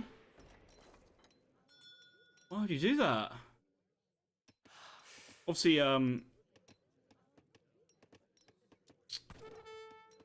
Obviously, Shake, Bram Boy can eat his llamas, but oh, he's got 1 llama there, but it's not a lot. Yeah, it's just the 1 llama. He's at 3 already. Where the llama now is up to 150 food, and you know, give it another 2 minutes, you get to 220, 225, 300, and like, great. He's aged up on time on 14ville, I think. Sent in 4ville, probably train a couple as well, but he's not short on food. He's not trying to age. He's just trying to train train units. He's basically meeting his batches, and the llamas is what he needs to jump to the 3rd age, and missing that. And Bramboy going for the 12 Seaboy rush, scouted out by India as well. Where are the elephants? They're hitting each other up. Lost so much damage. That Minutemen being called early there. No, that's just something else. I'm so confused. This just is not a fight that... Well, it's away from the town centre. I don't know why Shake's taking this fight outside the town centre. Like, Bramboy was so close to walking into the town centre, and everything goes with it, but taking a fight outside of the base, we're not having the TC line of sight. We're not having the Minutemen cleanup as well. The Elephant Explorer's going to move into the tank, and now the Seaboys, they're trying to go for a villager, but obviously the Great Coats and the Rangers, this makes it really, really hard. But we're getting ourselves trapped in behind Mr. Bramboy. Think about your positioning, think about the strategy, and we're still being outgunned by French musketeers. And where's our reinforcements? Bram is training 1 Sepoy. Now you've scouted the muskets, why are we still training more Sepoys? Get the Gurkha in. Use the range. I'm stunned. Honestly, I'm stunned. I'm stunned at both what's been going on now. I know, like, when I play, I'm just the most tardy person. I can't control my units. I'm flailing like an animal. Macros all over the place. Always have like 5 vills idle. But a delayed 12 Sepoy rush with no elephants leading the charge is one thing. And then muskets here from France fighting outside the base could have cleaned everything up if they got trapped in base. CDBs with their great coats as well. Like, you just don't 12 Sepoy rush France as India. Like, what are you trying to achieve? Like, 1 CDB could probably beat up 1 Sepoy. Like, that's not a joke. That is kind of where we are at this current situation in the game. And I know that Bram's trying to go for eco, but he's sent 5 Sepoy into 700 wood. He's now got the 700 wood in, and going to use that to get his other infrastructure moving along. Stable coming in now behind. Concert's going to be called, but at home, so that doesn't really matter. I'm sure we'll be calling in the Ottoman cavalry. Well, Ottoman villagers here be fine, but the thing is, Shake just ages here. He just ages. He's actually aging as well. He's got that llama he wants to eat if he wants to. He can just save it for a rainy day, but Shake's on the way up with a Musk semi, with 16 musketeer semi, but reacted perfectly to the incoming Sepoy push. Now aging up to get the Falconets to defend from a Gurkha mass.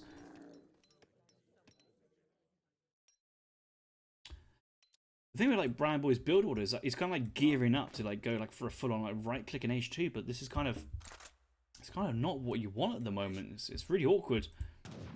Oh, that scout about to get picked off, I think. Maybe? No? Yes? Oh, survives. Well, microed.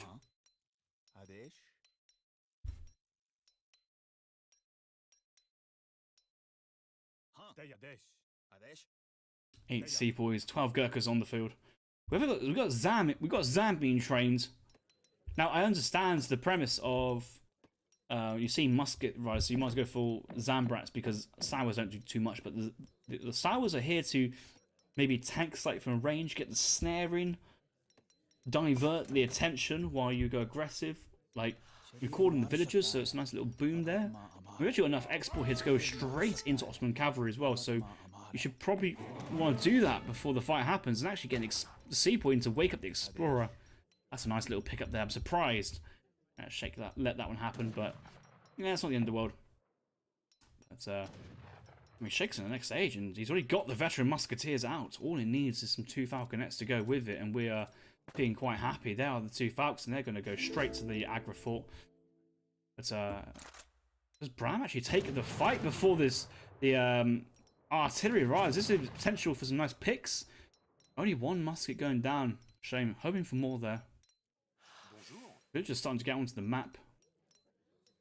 If I'm Bram, honestly, I'm just saying, well done. You've beat me in the early game. You've done a really good job.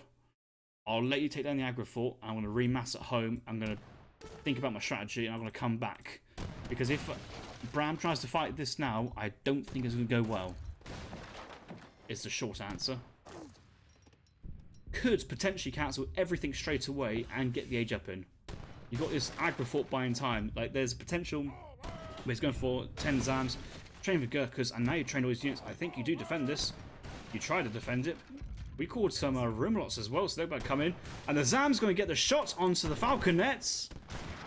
Oh, hoping for more there, but buys time. And the Falconet down to 100 HP as well.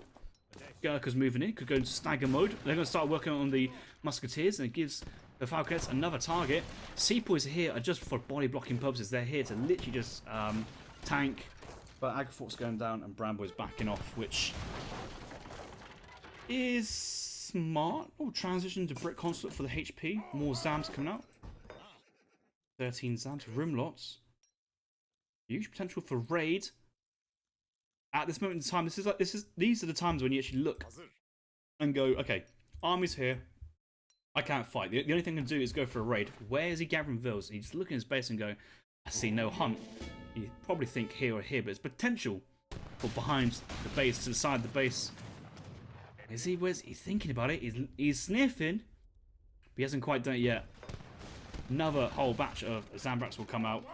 A lot of our vills here. They're going to put into trees. We need some more woods to get more infrastructure down. The Rimlots are coming back. Not looking to raid. And the thing is, Bramboy, I would say needs to make something happen. He doesn't need to make anything happen because Shake's going to make it happen for him. But there's opportunity here for the raid. But the Rimlots are just like, I think they're going for the attack from behind trick, which is not too bad. Yeah, you can see it's just teeing up from attack from behind. Problem is, does Shake see this with the flag on the native post? Doesn't just yet. Sauer's forward. Minutemen will probably come as well. Gurkha's fighting. And yeah, he sees the Minutemen. And now he's panicking. And there's a backdoor Rimlot. Everything's crashing in.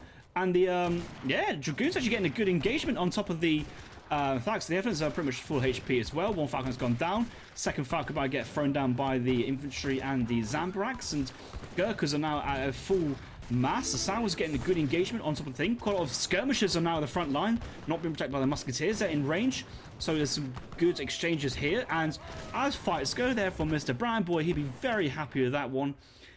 He hasn't won the war, but he's won the battle. And another Rimlot's on the field. That didn't get called in time. I think this got pulled back. So one Rimlot here, Snen. Oh, the Calassiers. Oh my god. How does Bram deal with this? Oh, he does have the Zams coming in, but a couple of swings and so much damage already. And yeah, Zam's going to focus us down. Desert Terror coming in. He already has Camel attack behind, and he's actually trained some Sauers behind. You just see the thing is Age 2 Gurkha drastically outclassed by Age 3 Skirms on the range, on the attack, on everything.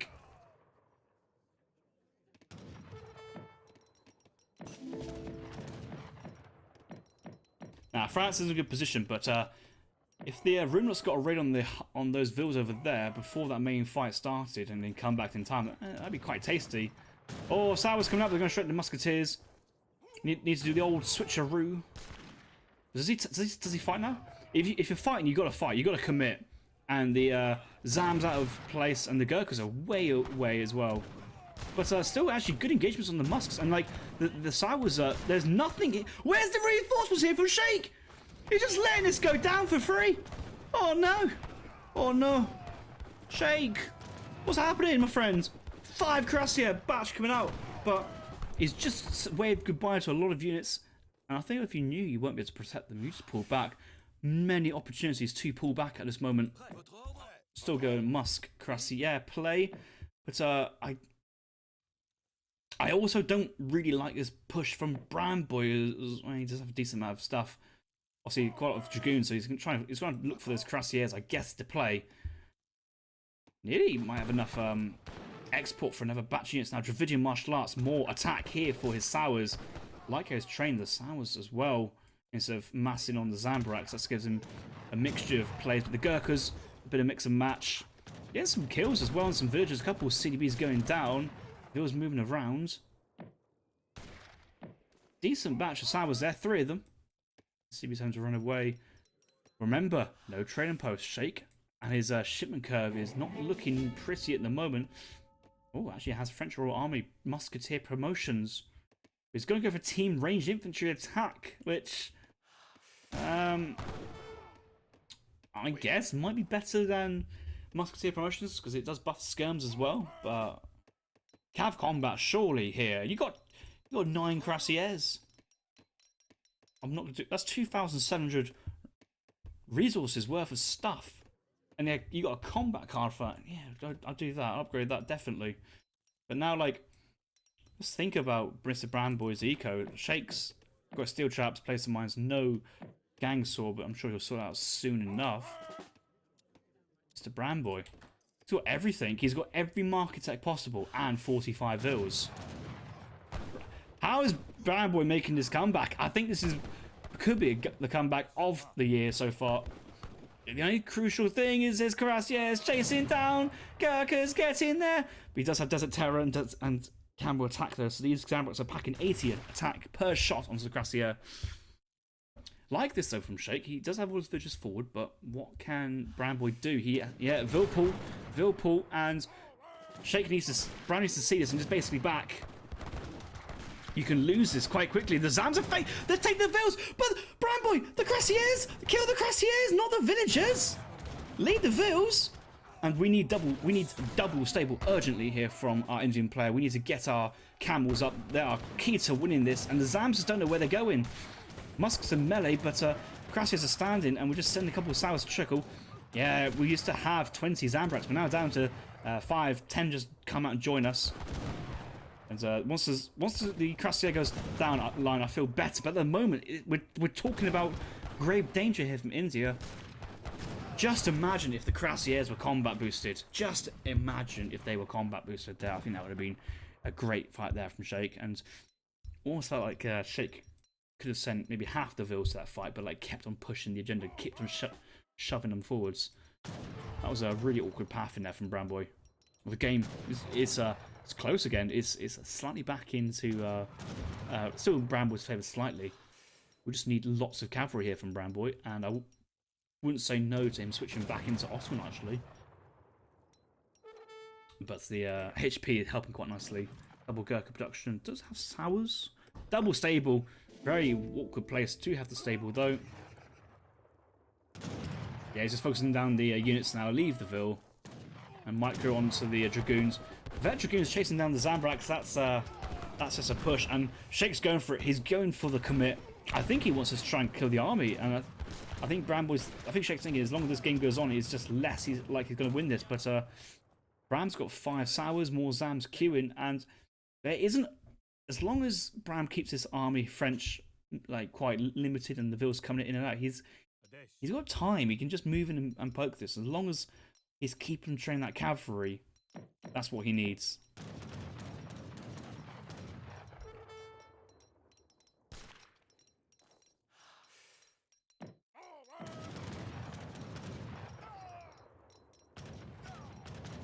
Bramboy yet to send in the foreign login, which is a huge economy card.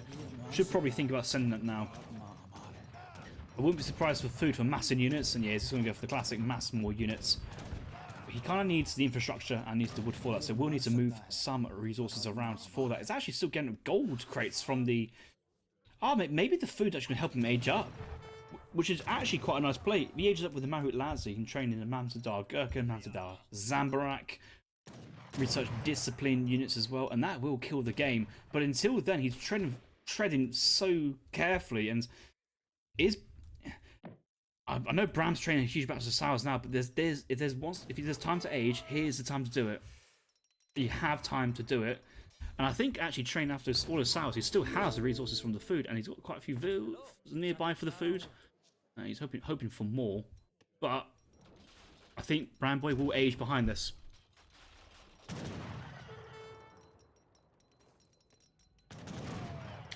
Look at this choke point though, like how did the Crastiers get on all this? And the Zams are just dicing through the Crastiers quite nicely. A couple of villas going out to tank.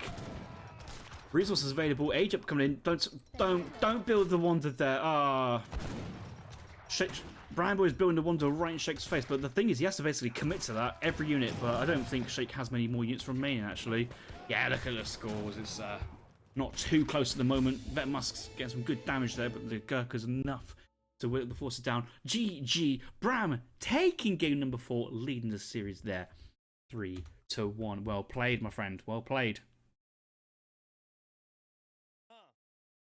India claimed another victory, but after that opening, I thought France nearly had it, and the early Vet Musk Falk push achieved a lot, bought time, and then Shake was able to pivot into other stuff. But the fight near the Indian town centre, again, the first fight was not great, but it was good enough.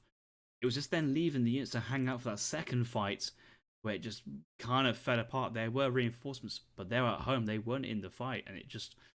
That was a freebie, and from there, Bram was able to pick up. Actually, this was the freebie. Actually, I think this was the fight in the middle with some of the Crastiers charging back, and that was a relatively equal trade at that point. And that was when the cav production was starting to really ramp up, and the late game H2 cavalry upgrades there starting to take full effect. Sours triple carded with consulate boost on the HP, 29 attack with a 2.5.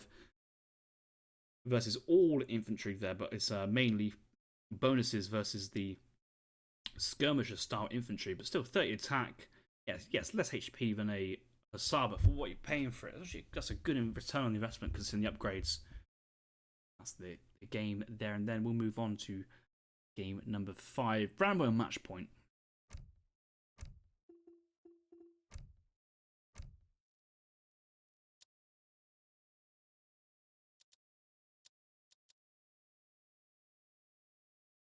How's everyone enjoying the cast today? Make sure you hit that like button on the Twitch. Get this followed. There will be some more weekend show matches, and by the sounds of things, the Free Food Party looking to try and get some more weekend show matches being casted tomorrow at a similar time. I assume we're going to be having Aiken, also known as Tit, taking on Robrots, the God of Spain, and to be fair, a very well-rounded player in other regards. So I'm expecting a close series as well. Robot's slightly underdog there in that matchup. He's not playing too much, but actually, when I say he isn't playing too much, I think he's playing right now on his own Discord, so we'll probably drop by and raid him after this series. But this series could go on for another couple of hours. It's a best of 7. We're into the 5th game. Can Shake mount the reverse sweep? Maybe it won't be reverse sweep, but it could be a seriously decent comeback. And let's find out. We're going to hop into the 5th game here. We'll have a quick swig, I think.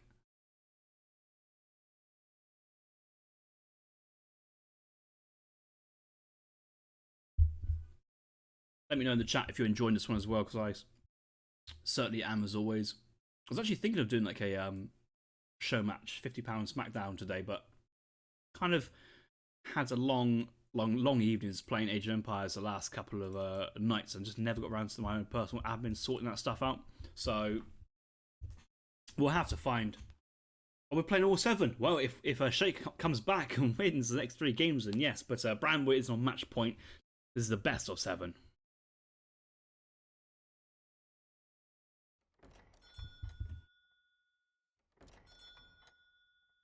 Ladies and gentlemen, welcome back to game number 5 of this best of 7 between Shake 2020 and Bram. Bram is currently leading the series 3-1, after winning an impressive game as the Indians on Pampas Sierras, but now in the 5th game, and we see Shake now playing as India, spawning to the north of the map Wallachia in the colour blue. Bramboy, oh dear, he's playing as the Ottomans, spawning down to the south of the map in the colour red, and interesting to see how Bram plays this. Would he go for the Botto FF? Would he go for the Church FI? Would he go for an FI Revolt? Could go Water. No. Just going to go for TP and Mosque. And I think we'll see some business as usual here from Ottomans.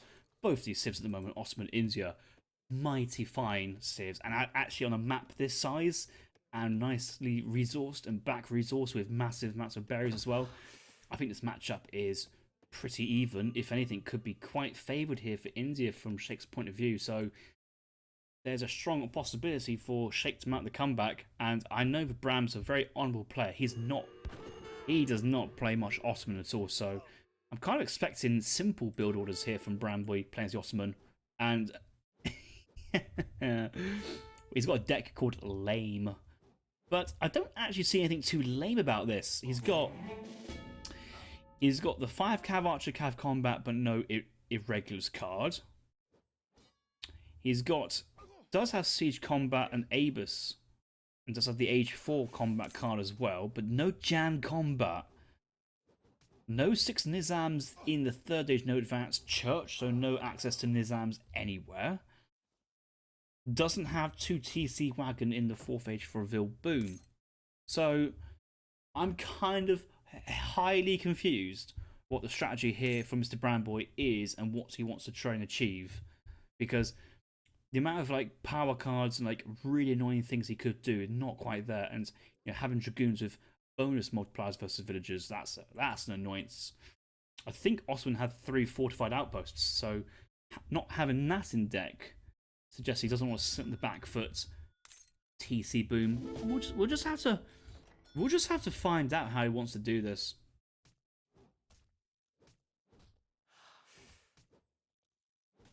Freaky saying Shake is counterpicked, but I think his winner picks first. I think Mr. Bramboy picked Ottomans to start off with, and Shake thinking, right, I'm in my last chance saloon. I need to play my best Civ to get back into the series, and that's why he's gone for India behind this. Hey, Freaky, haven't seen you in ages. I hope you've been keeping yourselves well. We wait. I'll wait you back on the ladder when you return. Also, Quartermaster here from Bramboy, again on the age up. 400 wood. So what does he want to do with this wood, though? So, is he going to go for a market? Is he going to go for a dock? It was looking on the side. Maybe he might want to do like a stable 5 Delhi semi with a 5 Vil card 1 into 700 gold. Anytime you see like a Quartermaster, you kind of, there might be like an idea of something else going on, but don't really know what's the plan. Shake is literally building bridges here by going for an aggro fort on the water. Look at the textures around that, just dumping all the soil to support the aggro foundation. But that doesn't reduce the amount of pond availability. Oh, there's a water map. There's no water cards. A frigate could be very nice here, but I suppose with the aggro fort, that kind of locks that idea down. Let's look at Shake's point of view. What's he up to? What's he aging up with the aggro fort? 1 versus 1. 3 Mahout Lancer, 2 Mahout Lancer, 2 Siege Elephants, no Elephant combats, and having both 7-8 Gurkha and Royal Green Jackets versus Ottoman. You don't think that Mr. Bramboy is going pure Janissary, like double racks Janissary, Nizam, 3rd Age, Jan Falk, Lionheart style. Like, Bram is a skirm goon player through and through, and I feel that we haven't quite got the competition right here. We haven't quite got Elephant Combat, and there's another card here. For the life of me, I can't remember what this final card over here. No intervention. Potentially Osman Rumelot intervention, not a bad shout. Can't quite think of it. No Howders from Mahonga, not a bad idea. Wetting is on the left side of the map, and obviously the Golden Reuter ability, cough cough, Bramboy forgot in game number 1. But just imagine Golden Reuter. Just imagine Golden Reuter on Spies. Plus 20% range resist. Those Spies will have 36 range resist. and 20 melee resist as a base. How freaking OP would that be? Just contemplate it. It's Raider, not Raider. God damn it, Jesus! Just because I'm not European, just because I'm not cultured, you don't need to taunt me about that.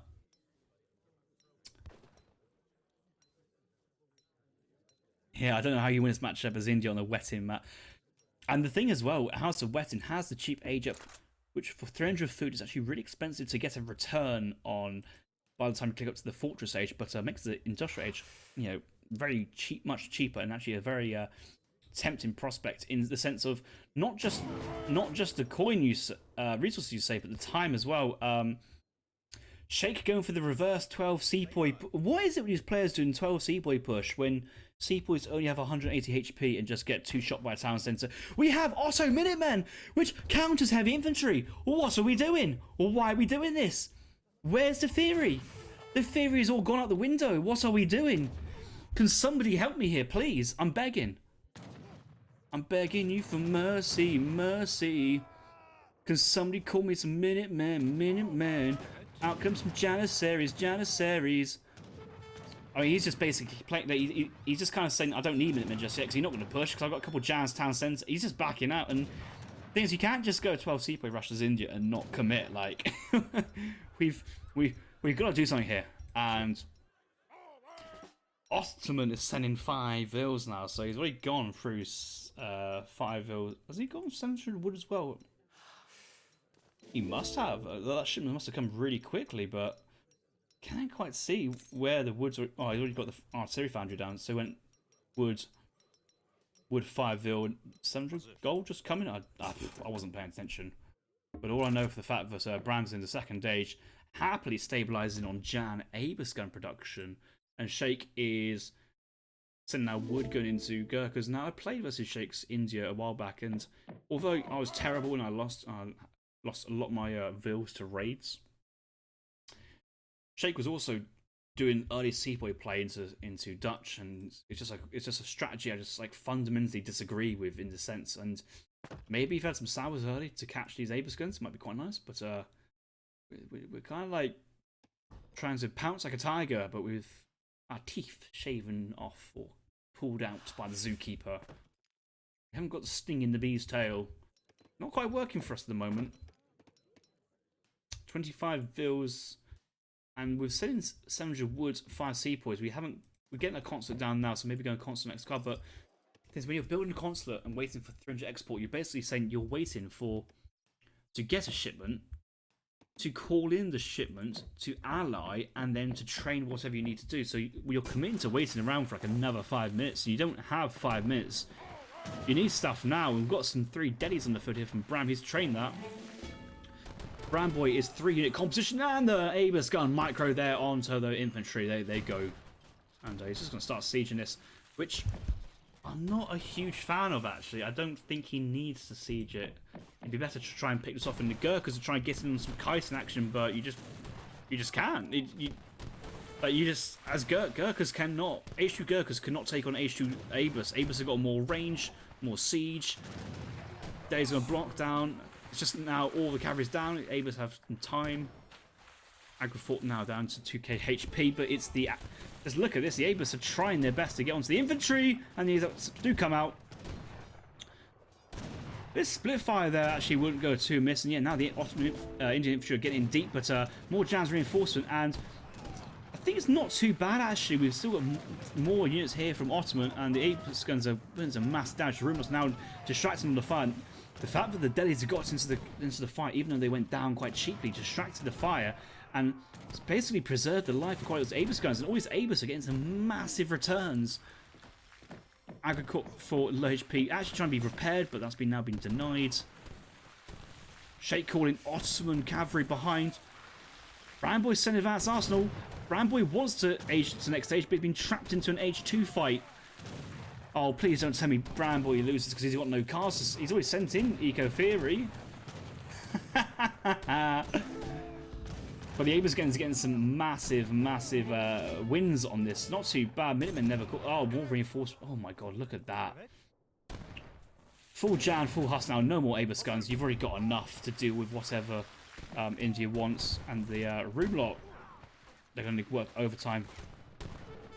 That is from trained from Bram Boy as well. Is Shake calling something? He's sending a shipment. Jan's in melee. Abus just stands still. The more you run Abus, the more the Jans have to run. Focus on the sepoys and you get them down. And this feels like a bit of a game of time to micro here from both players. Meanwhile, the aggro is continuously firing. But. Not doing too much damage. Sour's out now as well. Where are the deadies going? And Shake's got enough army here to clean this up. Especially if the deadies are not fighting. In they go. Reinforcements here from Bram. He's not training anything. He needs to train. He needs to train something. Anything. Abus needs to focus on the sleep. Okay, there's more some Jans defending. Crucial. He needed that. And the elephants are low HP. They're going to go down. And the dead is actually dragging the sepoys back. Again, the sepoys could have charged in on the Abus gun then. Because they were distracted by the cavalry. There was opportunity to take them from range, but we stopped trying to fight on the even aggro fort with 3 Abus guns, Bram Boy. It's not going to work. Otto does need to age, but Mr. Bram Boy has not got a deck to age. He was playing an FI deck, but he's decided to triple unit production age 3. Like, he could have aged earlier, way earlier, but now the tables have turned and he's just got nothing to get him back into the game. Daddy very on the Vil. Oh, Vil. The Daddy goes down before the Vil gets killed.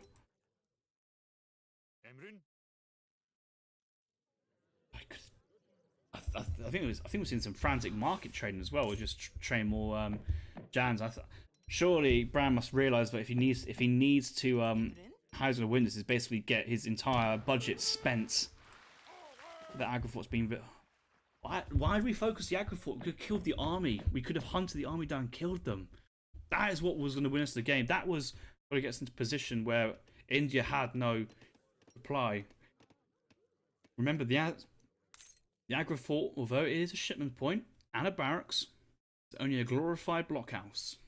That's all it is. There's potential there for picking up those units.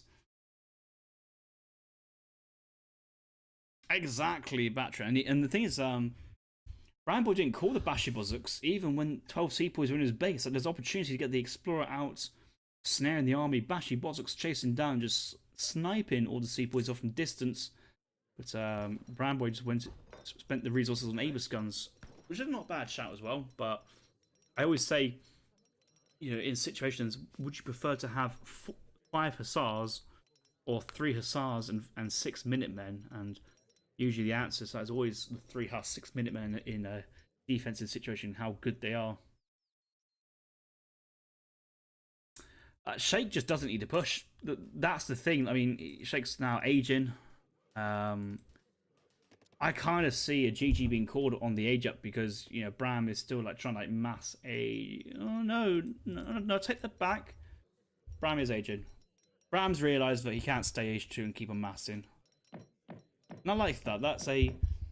I realise I messed up and now I'm going to sort this out. And next our Prince can get him back in a decent position. Shake's also aging up quite nicely. His market tech starting to work through. Only just coming down now. Doesn't have. Blank if it was a Silver Servants. 39 villagers here from Shake with 1 trickle, but Rambo with 31 villagers and considering his vills train for 3 and slower as well. It's not a bad economy here from Bram. He's still massing Jan Abus, has shipments. He needs 3 shipments back to back, and all. I know he trained Advanced Arsenal. Just imagine if he didn't. He would have 3 shipments back to back, nearly 4. Like, we could see a huge counter push here from Ottoman once everything gets sorted out. And actually, I kind of feel that he wanted. Does he want to send in like wood crates first? And because he knows he's about to spam. Yeah, he's gonna send in wood crates first. Yeah, because he knows he's about to spam in so many. Wait, are we down in military? No, we're right. I thought for a second we just lost a shipment. Like completely lost a whole shipment. But no, he's going to get this down. So that's going to get his woods to get Vet Abus, Vet Barracks, 2 houses, and a market would be nice at some point, Mr. Bramboy, or another town centre. Town centre would be pretty cool. But he does need to upgrade his units at some point. Vills, yeah, the Vills are going to pile in on this, and what does Bram? The thing is, what does actually Bram see at this point?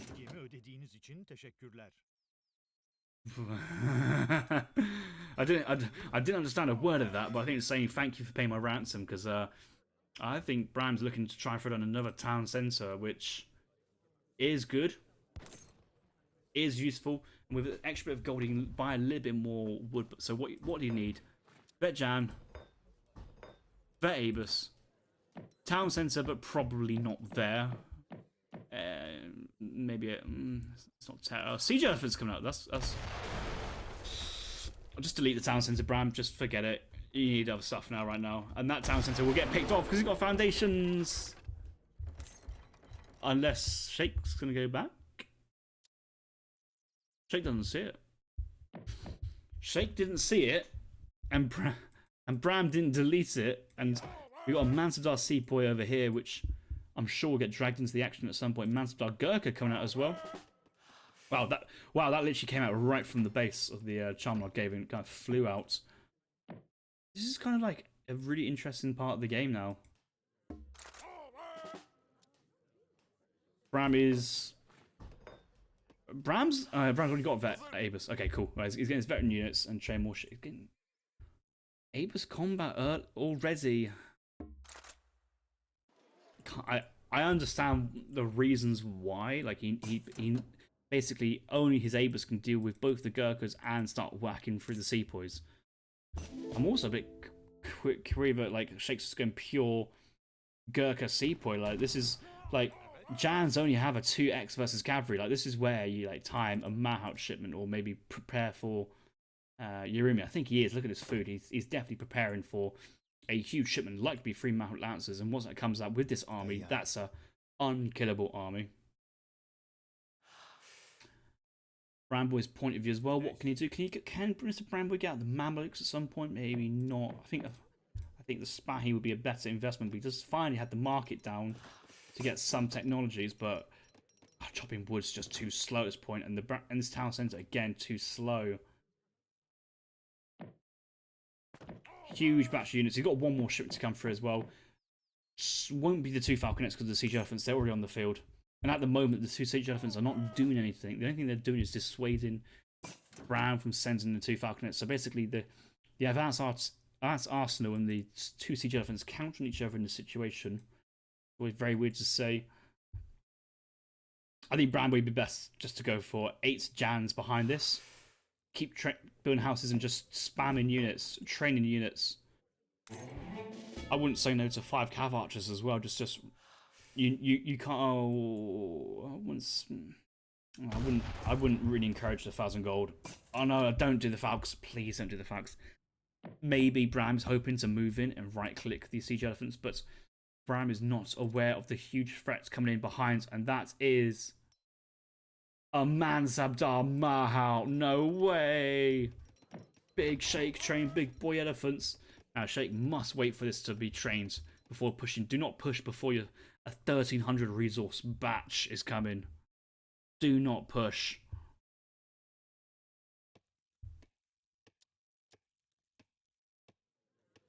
Fine, he's cancelled the Falcons. Oh, good boy, good boy. Look at him! Look at him! And look at the armor on the back as well. It's like a step lancer. Love how the Masdar man on the front just wiggles and jiggles with the elephant. Gold being hastily picked up here, but the problem is his infrastructure is about to go down. How does he defend the infrastructure? Okay, he's going to get 5 Jans out. Double Bashi Bozok's population maybe coming out. Yeah, you just need to commit to the goal. If you're going to go get the goal, commit it. Not too much left. He's pretty much got everything. So far, not too bad. Double Bashi Bozok's now being called behind. Jans do form a front line. It's actually getting a decent path blockage. You know what? It's not too bad. It's not too bad. And the Mansabdar's dead. One Mahout's dead, but there's still 3 more. 2? You know what?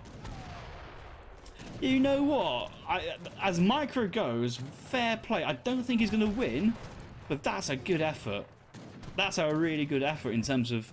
Sorry, and the Abers now just kite behind, and look how far behind the rest, and the reinforcements are purely infantry. There's no more cavalry, and that cavalry here would have killed the game. If Shake sent in Yurumis or Mahout Lancers, kills the game. I think he's only sending it now, yeah, so maybe he didn't have a shipment ready to go, but...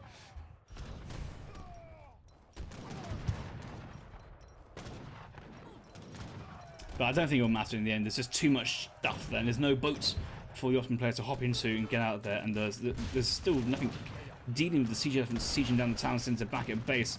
Mahout Lancers coming out, and to be fair, you know, you kind of ask for this when you don't have any cards in H2 to punish India, and then just let India grow into the game. So I think Bram's going to take the loss on this one and basically blame himself for this loss. I wouldn't recommend taking his deck. Not a good deck. Bram's resigned. And Shake will be typing in the GG there. Oh, what a map. Ladies and gentlemen, welcome back to game number 6. We are on New England. The score currently right now is 2-3. Shake playing as the Swedes. Bramboy playing as the Haudenosaunee. Shake playing in the colour blue, pointing to the southwest. Bram in the red, pointing to the northeast. And this is a map which everybody loves. New England, been in the game since the release of Age of Empires 3 base game. Features a decent, generous sea with tactical islands in the middle trading route, 4 TPs, always cutting across the map. And who can forget the 4 ponds? Now, I wonder how good this map would be if there were no ponds, because the actual base map itself is pretty decent, but then it will feel a little more sparse. Obviously, you might want to populate this with maybe one more hunt. Well, to be fair, these hunts can spread out a little bit, but the whole map is defined and designed around these hunts. The only problem I feel in this matchup here is that if you just look at the map, you look at the gold mines, you know Sweden wants to make gold mines. Where are the gold mines? In a circle around the edge of the map. Now you're thinking, great, I can get the torps here, there, everywhere, out of the way, especially if Bramboy goes forwards outpost or war huts in the middle here. Everything's perfect, but what if Bramboy drops his war huts here? What happens if Bramboy takes the top side of the map? Where does Sweden go? They have to fight for the torps, and every single gold mine will be under contention. You cannot sneak in, and even this third mine outside of Shake's base is looking very dodgy, very risky, away from the town centre. Hard to defend. Like, okay, these 2 in base are pretty nice, and you can't really unpunish that. There's no back mine, there's no mine in the other direction. They're all in one direction, so the angle of attack here should be well defined here from Bramboy. If Bramboy's thinking logically, and you know the structure of the map and how his matchup is going to work out, he will be denying the torps. Blockhouse here, Tomahawk Aena, get that higher rate Aena fire in close combat, which is broken, but is going to get fixed next patch. Aenas will melt everything that Sweden has in H2, absolutely. Shake's not making any cavalry. He doesn't even have any cavalry in the 3rd age or 4th age in terms of unit shipments, upgrades, anything. No interest into it whatsoever. The war hut right on the coast should shut down the caravel play as well. This, to me, I mean, assuming that Bramboy knows how to play Haudenosaunee, this to me seems like this matchup and the game is in the bag on this map. But I know Brest Bramboy, his game knowledge is shocking.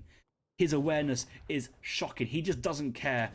And his awareness is so bad, he hasn't actually worked out where the Shake Explorer is. He's going for the treasure snipe, and actually Shake going for the crack shot steal himself, but... Wow, 140 food. Oh, that's a treasure that is, but it's just got himself snared by the Howl Explorer. There's no way Bram was wanting to lose his Explorer for 100 XP, even if he took the treasure. He wants that Explorer up, and he's going to take down Shake's Explorer, and that's a trade he wants. We do see some water play here from Bram, which, okay, yeah, makes sense. I just hope he pushes on the right side, because if you if you try and push forwards a normal side and give access to Sweden topping up the side of the mines, side of the map, you're in trouble. And Shake's already starting to top. Really nice top here. So many trees will pick up as well. So good goal, good tree. That's a good top.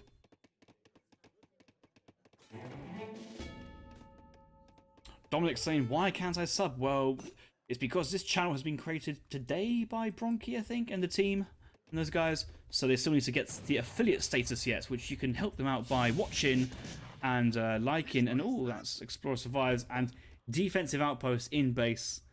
Oh, blocking his mine as well. He's going to regret that placement. Bram's going forward. He's just going to go. Don't. There's an outpost there. Just go around the outpost. Give around the outpost. Push over. Oh. Whatever. Town destroying Bram's deck. No, but now you say that quite often, like, some people use like Town Destroyer to siege town centers, but you could actually use it for getting on the action on the torps. But like, this is where we need to be controlling, and luckily we're going in for Canyons and trains from Tomahawks. Nova has been trained, suggests we might be going for a cheeky Tomahawk big button from the town center. Maybe? No. Just a minor lapse. Explorer's dead in front of the war hut. Does manage to get his torps, but this is not where we need to push. Over here is like there's a villager herding, there's a villager building a torp.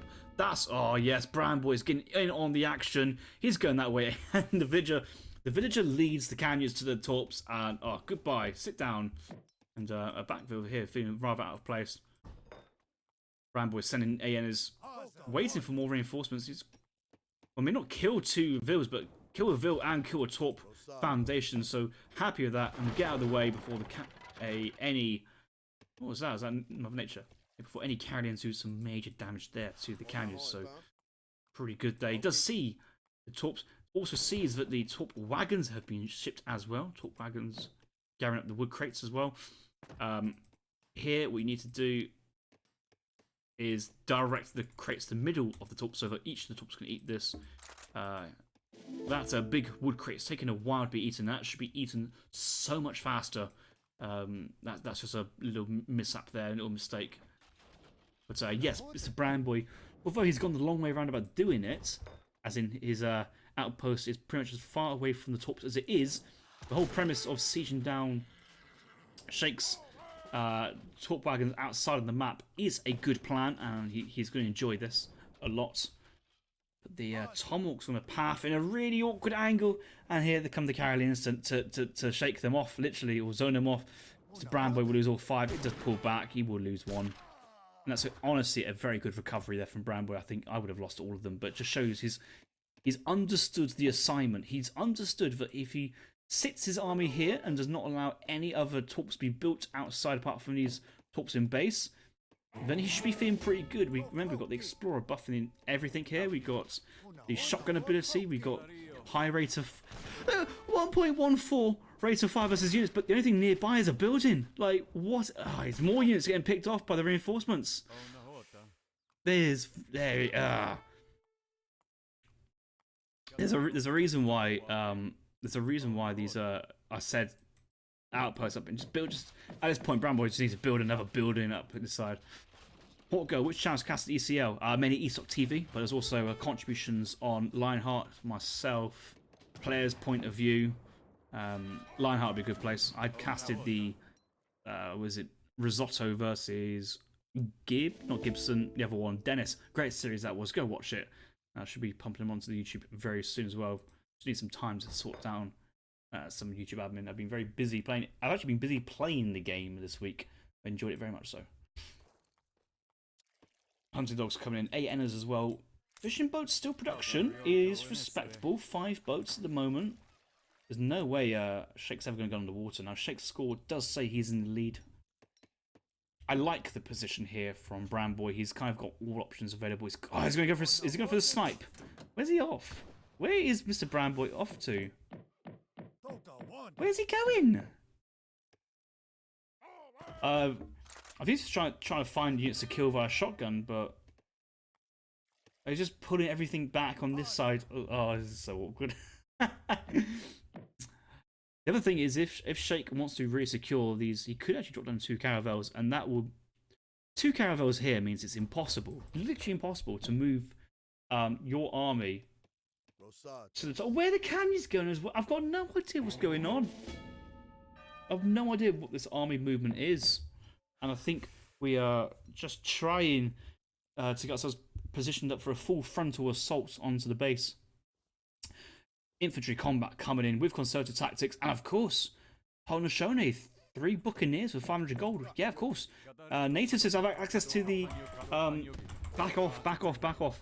Have access to the privateers, and that will do so well. And he does need to think about actually getting onto that gold soon and send that in. And actually, if those privateers come in now, the game will be over. Or like, how did you get back into that? What I'm worried about now is that Bram Boy is happy letting this outpost go down for free. Is not looking to try and stop this.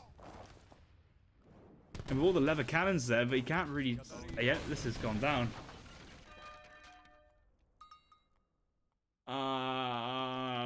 Why are we letting the game slip out of our hands so quickly? How are we letting the game slip out of our hands so quickly? Some really interesting, awkward positioning around the cliffs. The aliens are still having troubles. The thing is, he's trying to move in to pick off the cannons, but he just hasn't. These have not got the range to do so. And he's trying to do like a backdoor raid. So cannons got 11, 2 cannons going on the clear around here. Yeah, that's awkward. We're not taking out. We're not fighting. And we've not got a war dance. Where's our fire pit? We're playing as a native civilization. We have access to the community plaza for a reason. Now we've got everything pulled back out of the way. What are we doing? You're a lieutenant colonel, Mr. Brown Boy. Expect better.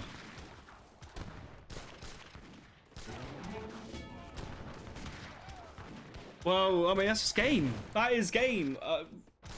And we're going to be going to a 3-3 decider, surely. Like, not sending in privateers. We had the pond. Not dropping the outpost next to the side where we wanted to kind of really annoy the talk progression. Running around the pond like we don't know what. And then at the end, not jamming everything at once, and no war dance on the fire pit. Why do people not make a fire pit and dance for war dance? With 25 vills on it, it's 25 attack for every single unit. 25, and that cross multiplies with the rate of fire increase on the Aena. I don't even know if we saw a shotgun ability this game here from Bram as well. So much potential just gone down the toilet. Palace, this could be a good house of one, so we'll hop into this game.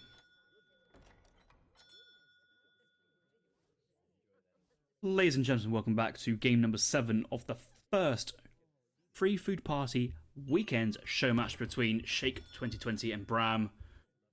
It's gone the distance, ladies and gentlemen. We're in the 7th game. Whoever wins this will win the first show match and take home the honour of being, well, not the first loser of the show match series as well. Shake is playing the final game as his main squeeze, Spain, spawning down to the southeast in the colour blue. Bram playing as the Hausa, spawning to the northwest in the colour red. There was a Civ reset after game number 5, so that's why we've seen some Civs making a reappearances in game 6 and 7. And Shake, most comfortable Civ by far is Spain, and it's a strong Civ, easy Civ, and good familiarity. Bram playing Hausa. He's been practicing Hausa quite a bit, getting some good familiarity, so this kind of feels like his home pick at the moment, although I know that he is better with other Civs. I just think he's just going to try. I really dislike this scouting pattern here from Mr. Brown Boy. I always talk about this. Every time I'm on this map, I always talk about it, and oh my god, there's no... Please tell me that Bram did see that dog, right? Where's Shake? Yeah, Shake's coming in. Oh, this is awkward. This is so awkward. So I talk about scouting patterns. You know that you do know that Spain are building a trading post to kick off the game. There's no ifs, maybes, possibilities, teacups, tea leaves, shenanigans, cream teas, cups of coffee, cups of tea, whatever. You know Spain are going to build a train post. So you know the explorer is either here or here. Now, from Shake's point of view, which way on the map are you going to go to treasures, knowing that there's treasures in this top quadrant and bottom left quadrant? Yes, you're going up. You're going to your quadrant. You're going to the quadrant closest to you. And you've got a dog with you. So if you take a fight with, you're going to win. All right. So Bram's point of view, where does he want to take his treasures? Well, he knows that Spain's explorer is up here. So does he want to go? No, he doesn't. He wants to come down here. Now, it's unfortunate that the treasures down here are not as good. There's a 90 food. That's good. There's also a 75 food as well. That's also good. That's probably a little bit better, actually. But I would, if I was spawning up this area, I would never scout over here and explore first.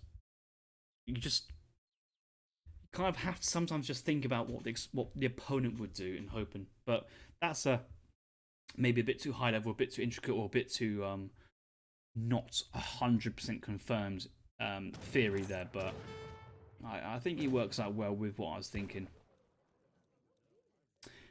Back to the robot deck again here from Shake. No new ways, no haciendas, no mercenaries as well, just Spanish gold. We might just see the same playstyle here from Shake this game. Bramboy. Again, same deck. Has the Sudanese in age 2, which might not be a bad way, actually. Like, potential H2 plays is to get the Sudanese in at some point, and that way you can really damage dogs, Rodoleros, and cut through. But the problem is they inflict melee damage, Rodoleros resist melee damage, so the Sudanese here, not a good shout.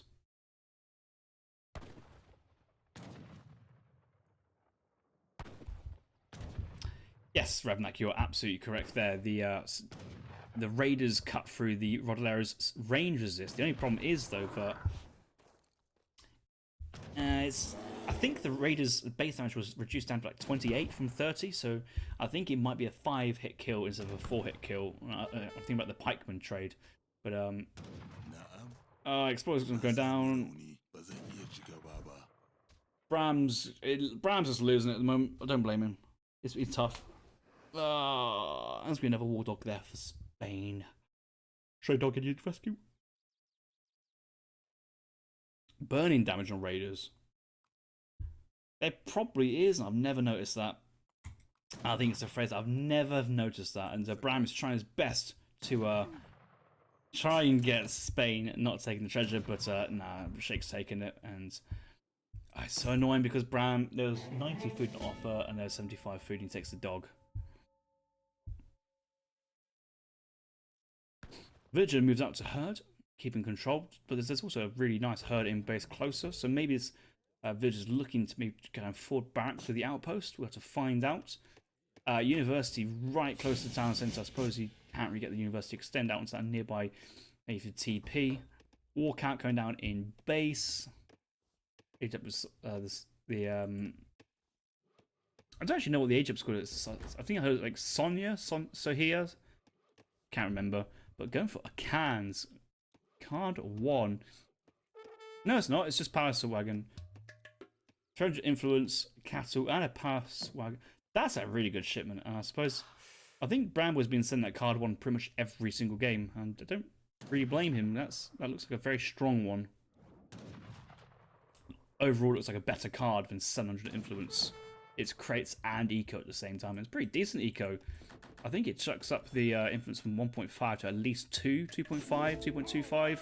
So it's a respectable trickle, and you get a palace builder on the front as well, so it's a building in it as well. It's just a lot of things ticking the box for him. Shake again in base defensive outpost, probably the right choice versus Hausa, given the Desert Raiders.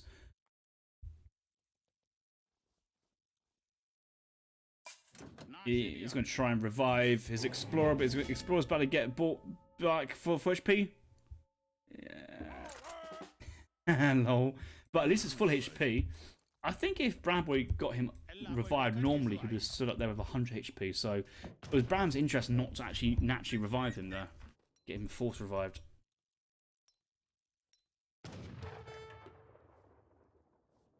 Desert units have they've had their population increased recently. There was a patch where like Desert Archer, Desert Infantry were 2 pop, but now they're 3 pop, which is kind of not ruined, but basically stopped any Age 2 Outlaw play with units like that from other civs. It's just not worth it. Which it just kind of makes sense. You don't want Outlaws to be better than regular units. At the moment, we've been gathering up. Bram's trying to get built. Raiders won't. Raiders gonna eat that. That is just eating wood. And honestly, I would have loved to see Bram waiting for more wood to be invested into that and delete it. And it's gonna go again. He's gonna try and go again. I can understand why he's trying to siege a house and stay out of the range of the outpost. So I think that Brax will go up. But that you could just endlessly delete Spain's wood if you keep on sieging the foundation. That's pretty nice. Pull that one back. Pull. Ah.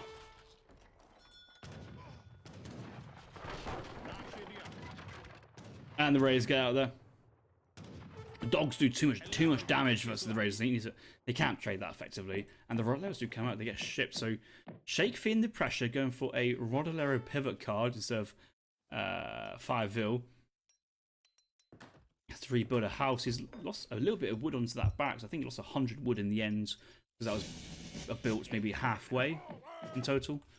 Husk came out. There's Rodaleros, and 11 Rodaleros and 4 Hussars and 83 dogs at this moment. It's actually a really strong force, and we'll clean this up. So got to be very careful how he plays this. And Bram needs to be aware of this. For Age 3, dogs are a thing. Here come the Hussars. He does have Javelin Rise. Javelin Rise, 45 attack in melee. In melee, that's how you do it. Bypass their range resist and just trash them. I suppose Hussars have 30 attack in melee, but the actual base damage that a Javelin Rider has in melee is obscenely high.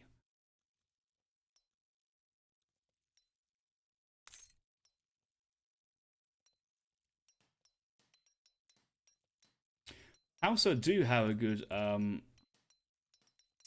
musketeer unit, but Bramboy never has in his deck. He hasn't got the Akan musketeers available. I don't even know if he knows if they exist, is the short answer. But I know that he really does enjoy just utilising and playing around with Fulani archers. He just loves the micro of it, which I respect. I think it's pretty cool.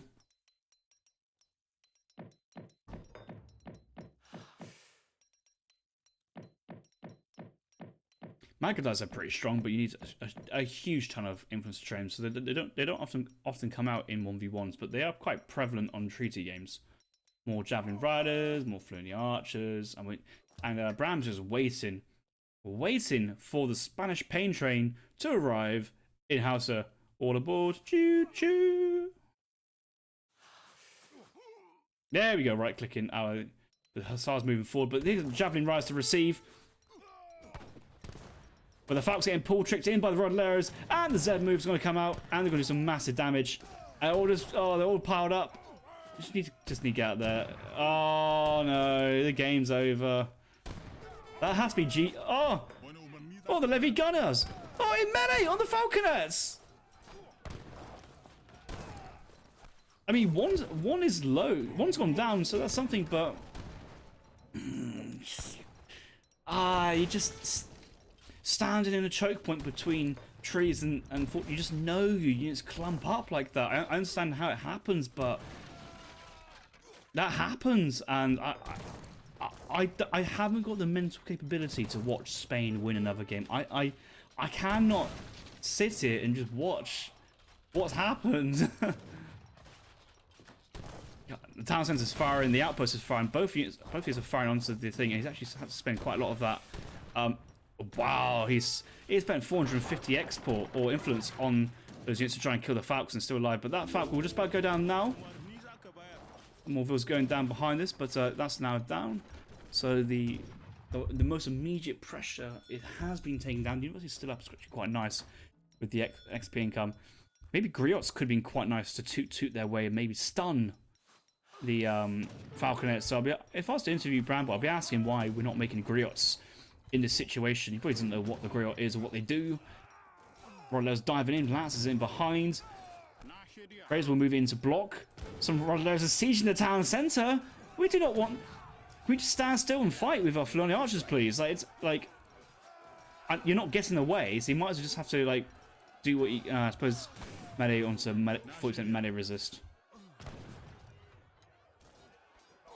Bram is, like, opting magicking right now. Yeah, it's not been too bad, this recovery. The Javelins are trying to get their best, but the thing is, it's just... Now the Rollers are just chasing down. Interesting, I don't think there's a Cologne Militia card for Hauser, but Rollers only have 135 HP, so they get perfectly one shot by CM Town Centres. But villagers, they're fighting without their greatcoats. They don't have their greatcoats or their equivalent upgrade for Hauser, and they're trying... There's no garrison point this way. Does he think... He thinks this is a fortress. Oh, Bram boy. The thing with Bram boy is he's been playing the Civ on the ladder. He's like, right, I know that they make Fulani Javrais, but like, apart from that, like, the knowledge on what the Civ does is mixed. I don't know the Civ. I can't comment at all. But trying to right-click into a university is quite literally the funniest thing I've seen today.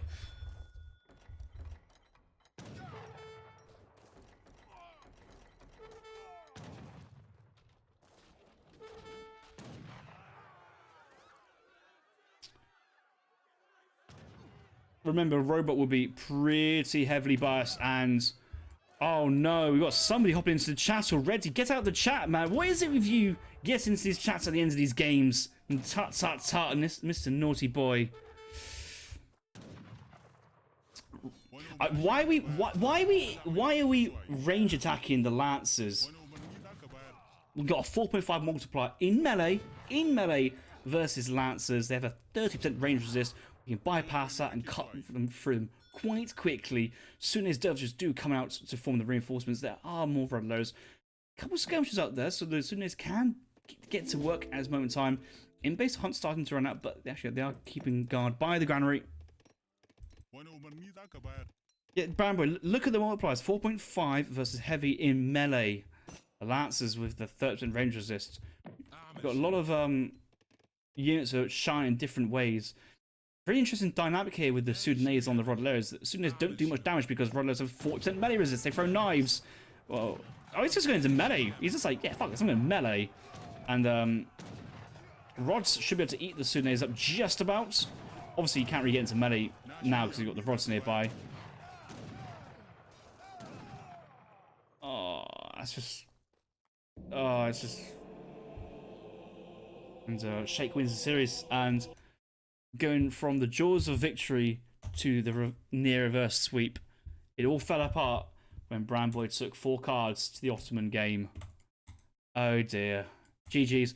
And yeah, well, Shake's won the matchup, and Shake has shown today that he is the better player than Mr. Bramboy in the playoff best of 7, and here the best playoff 7 case as well. So fair play, GG's, well done.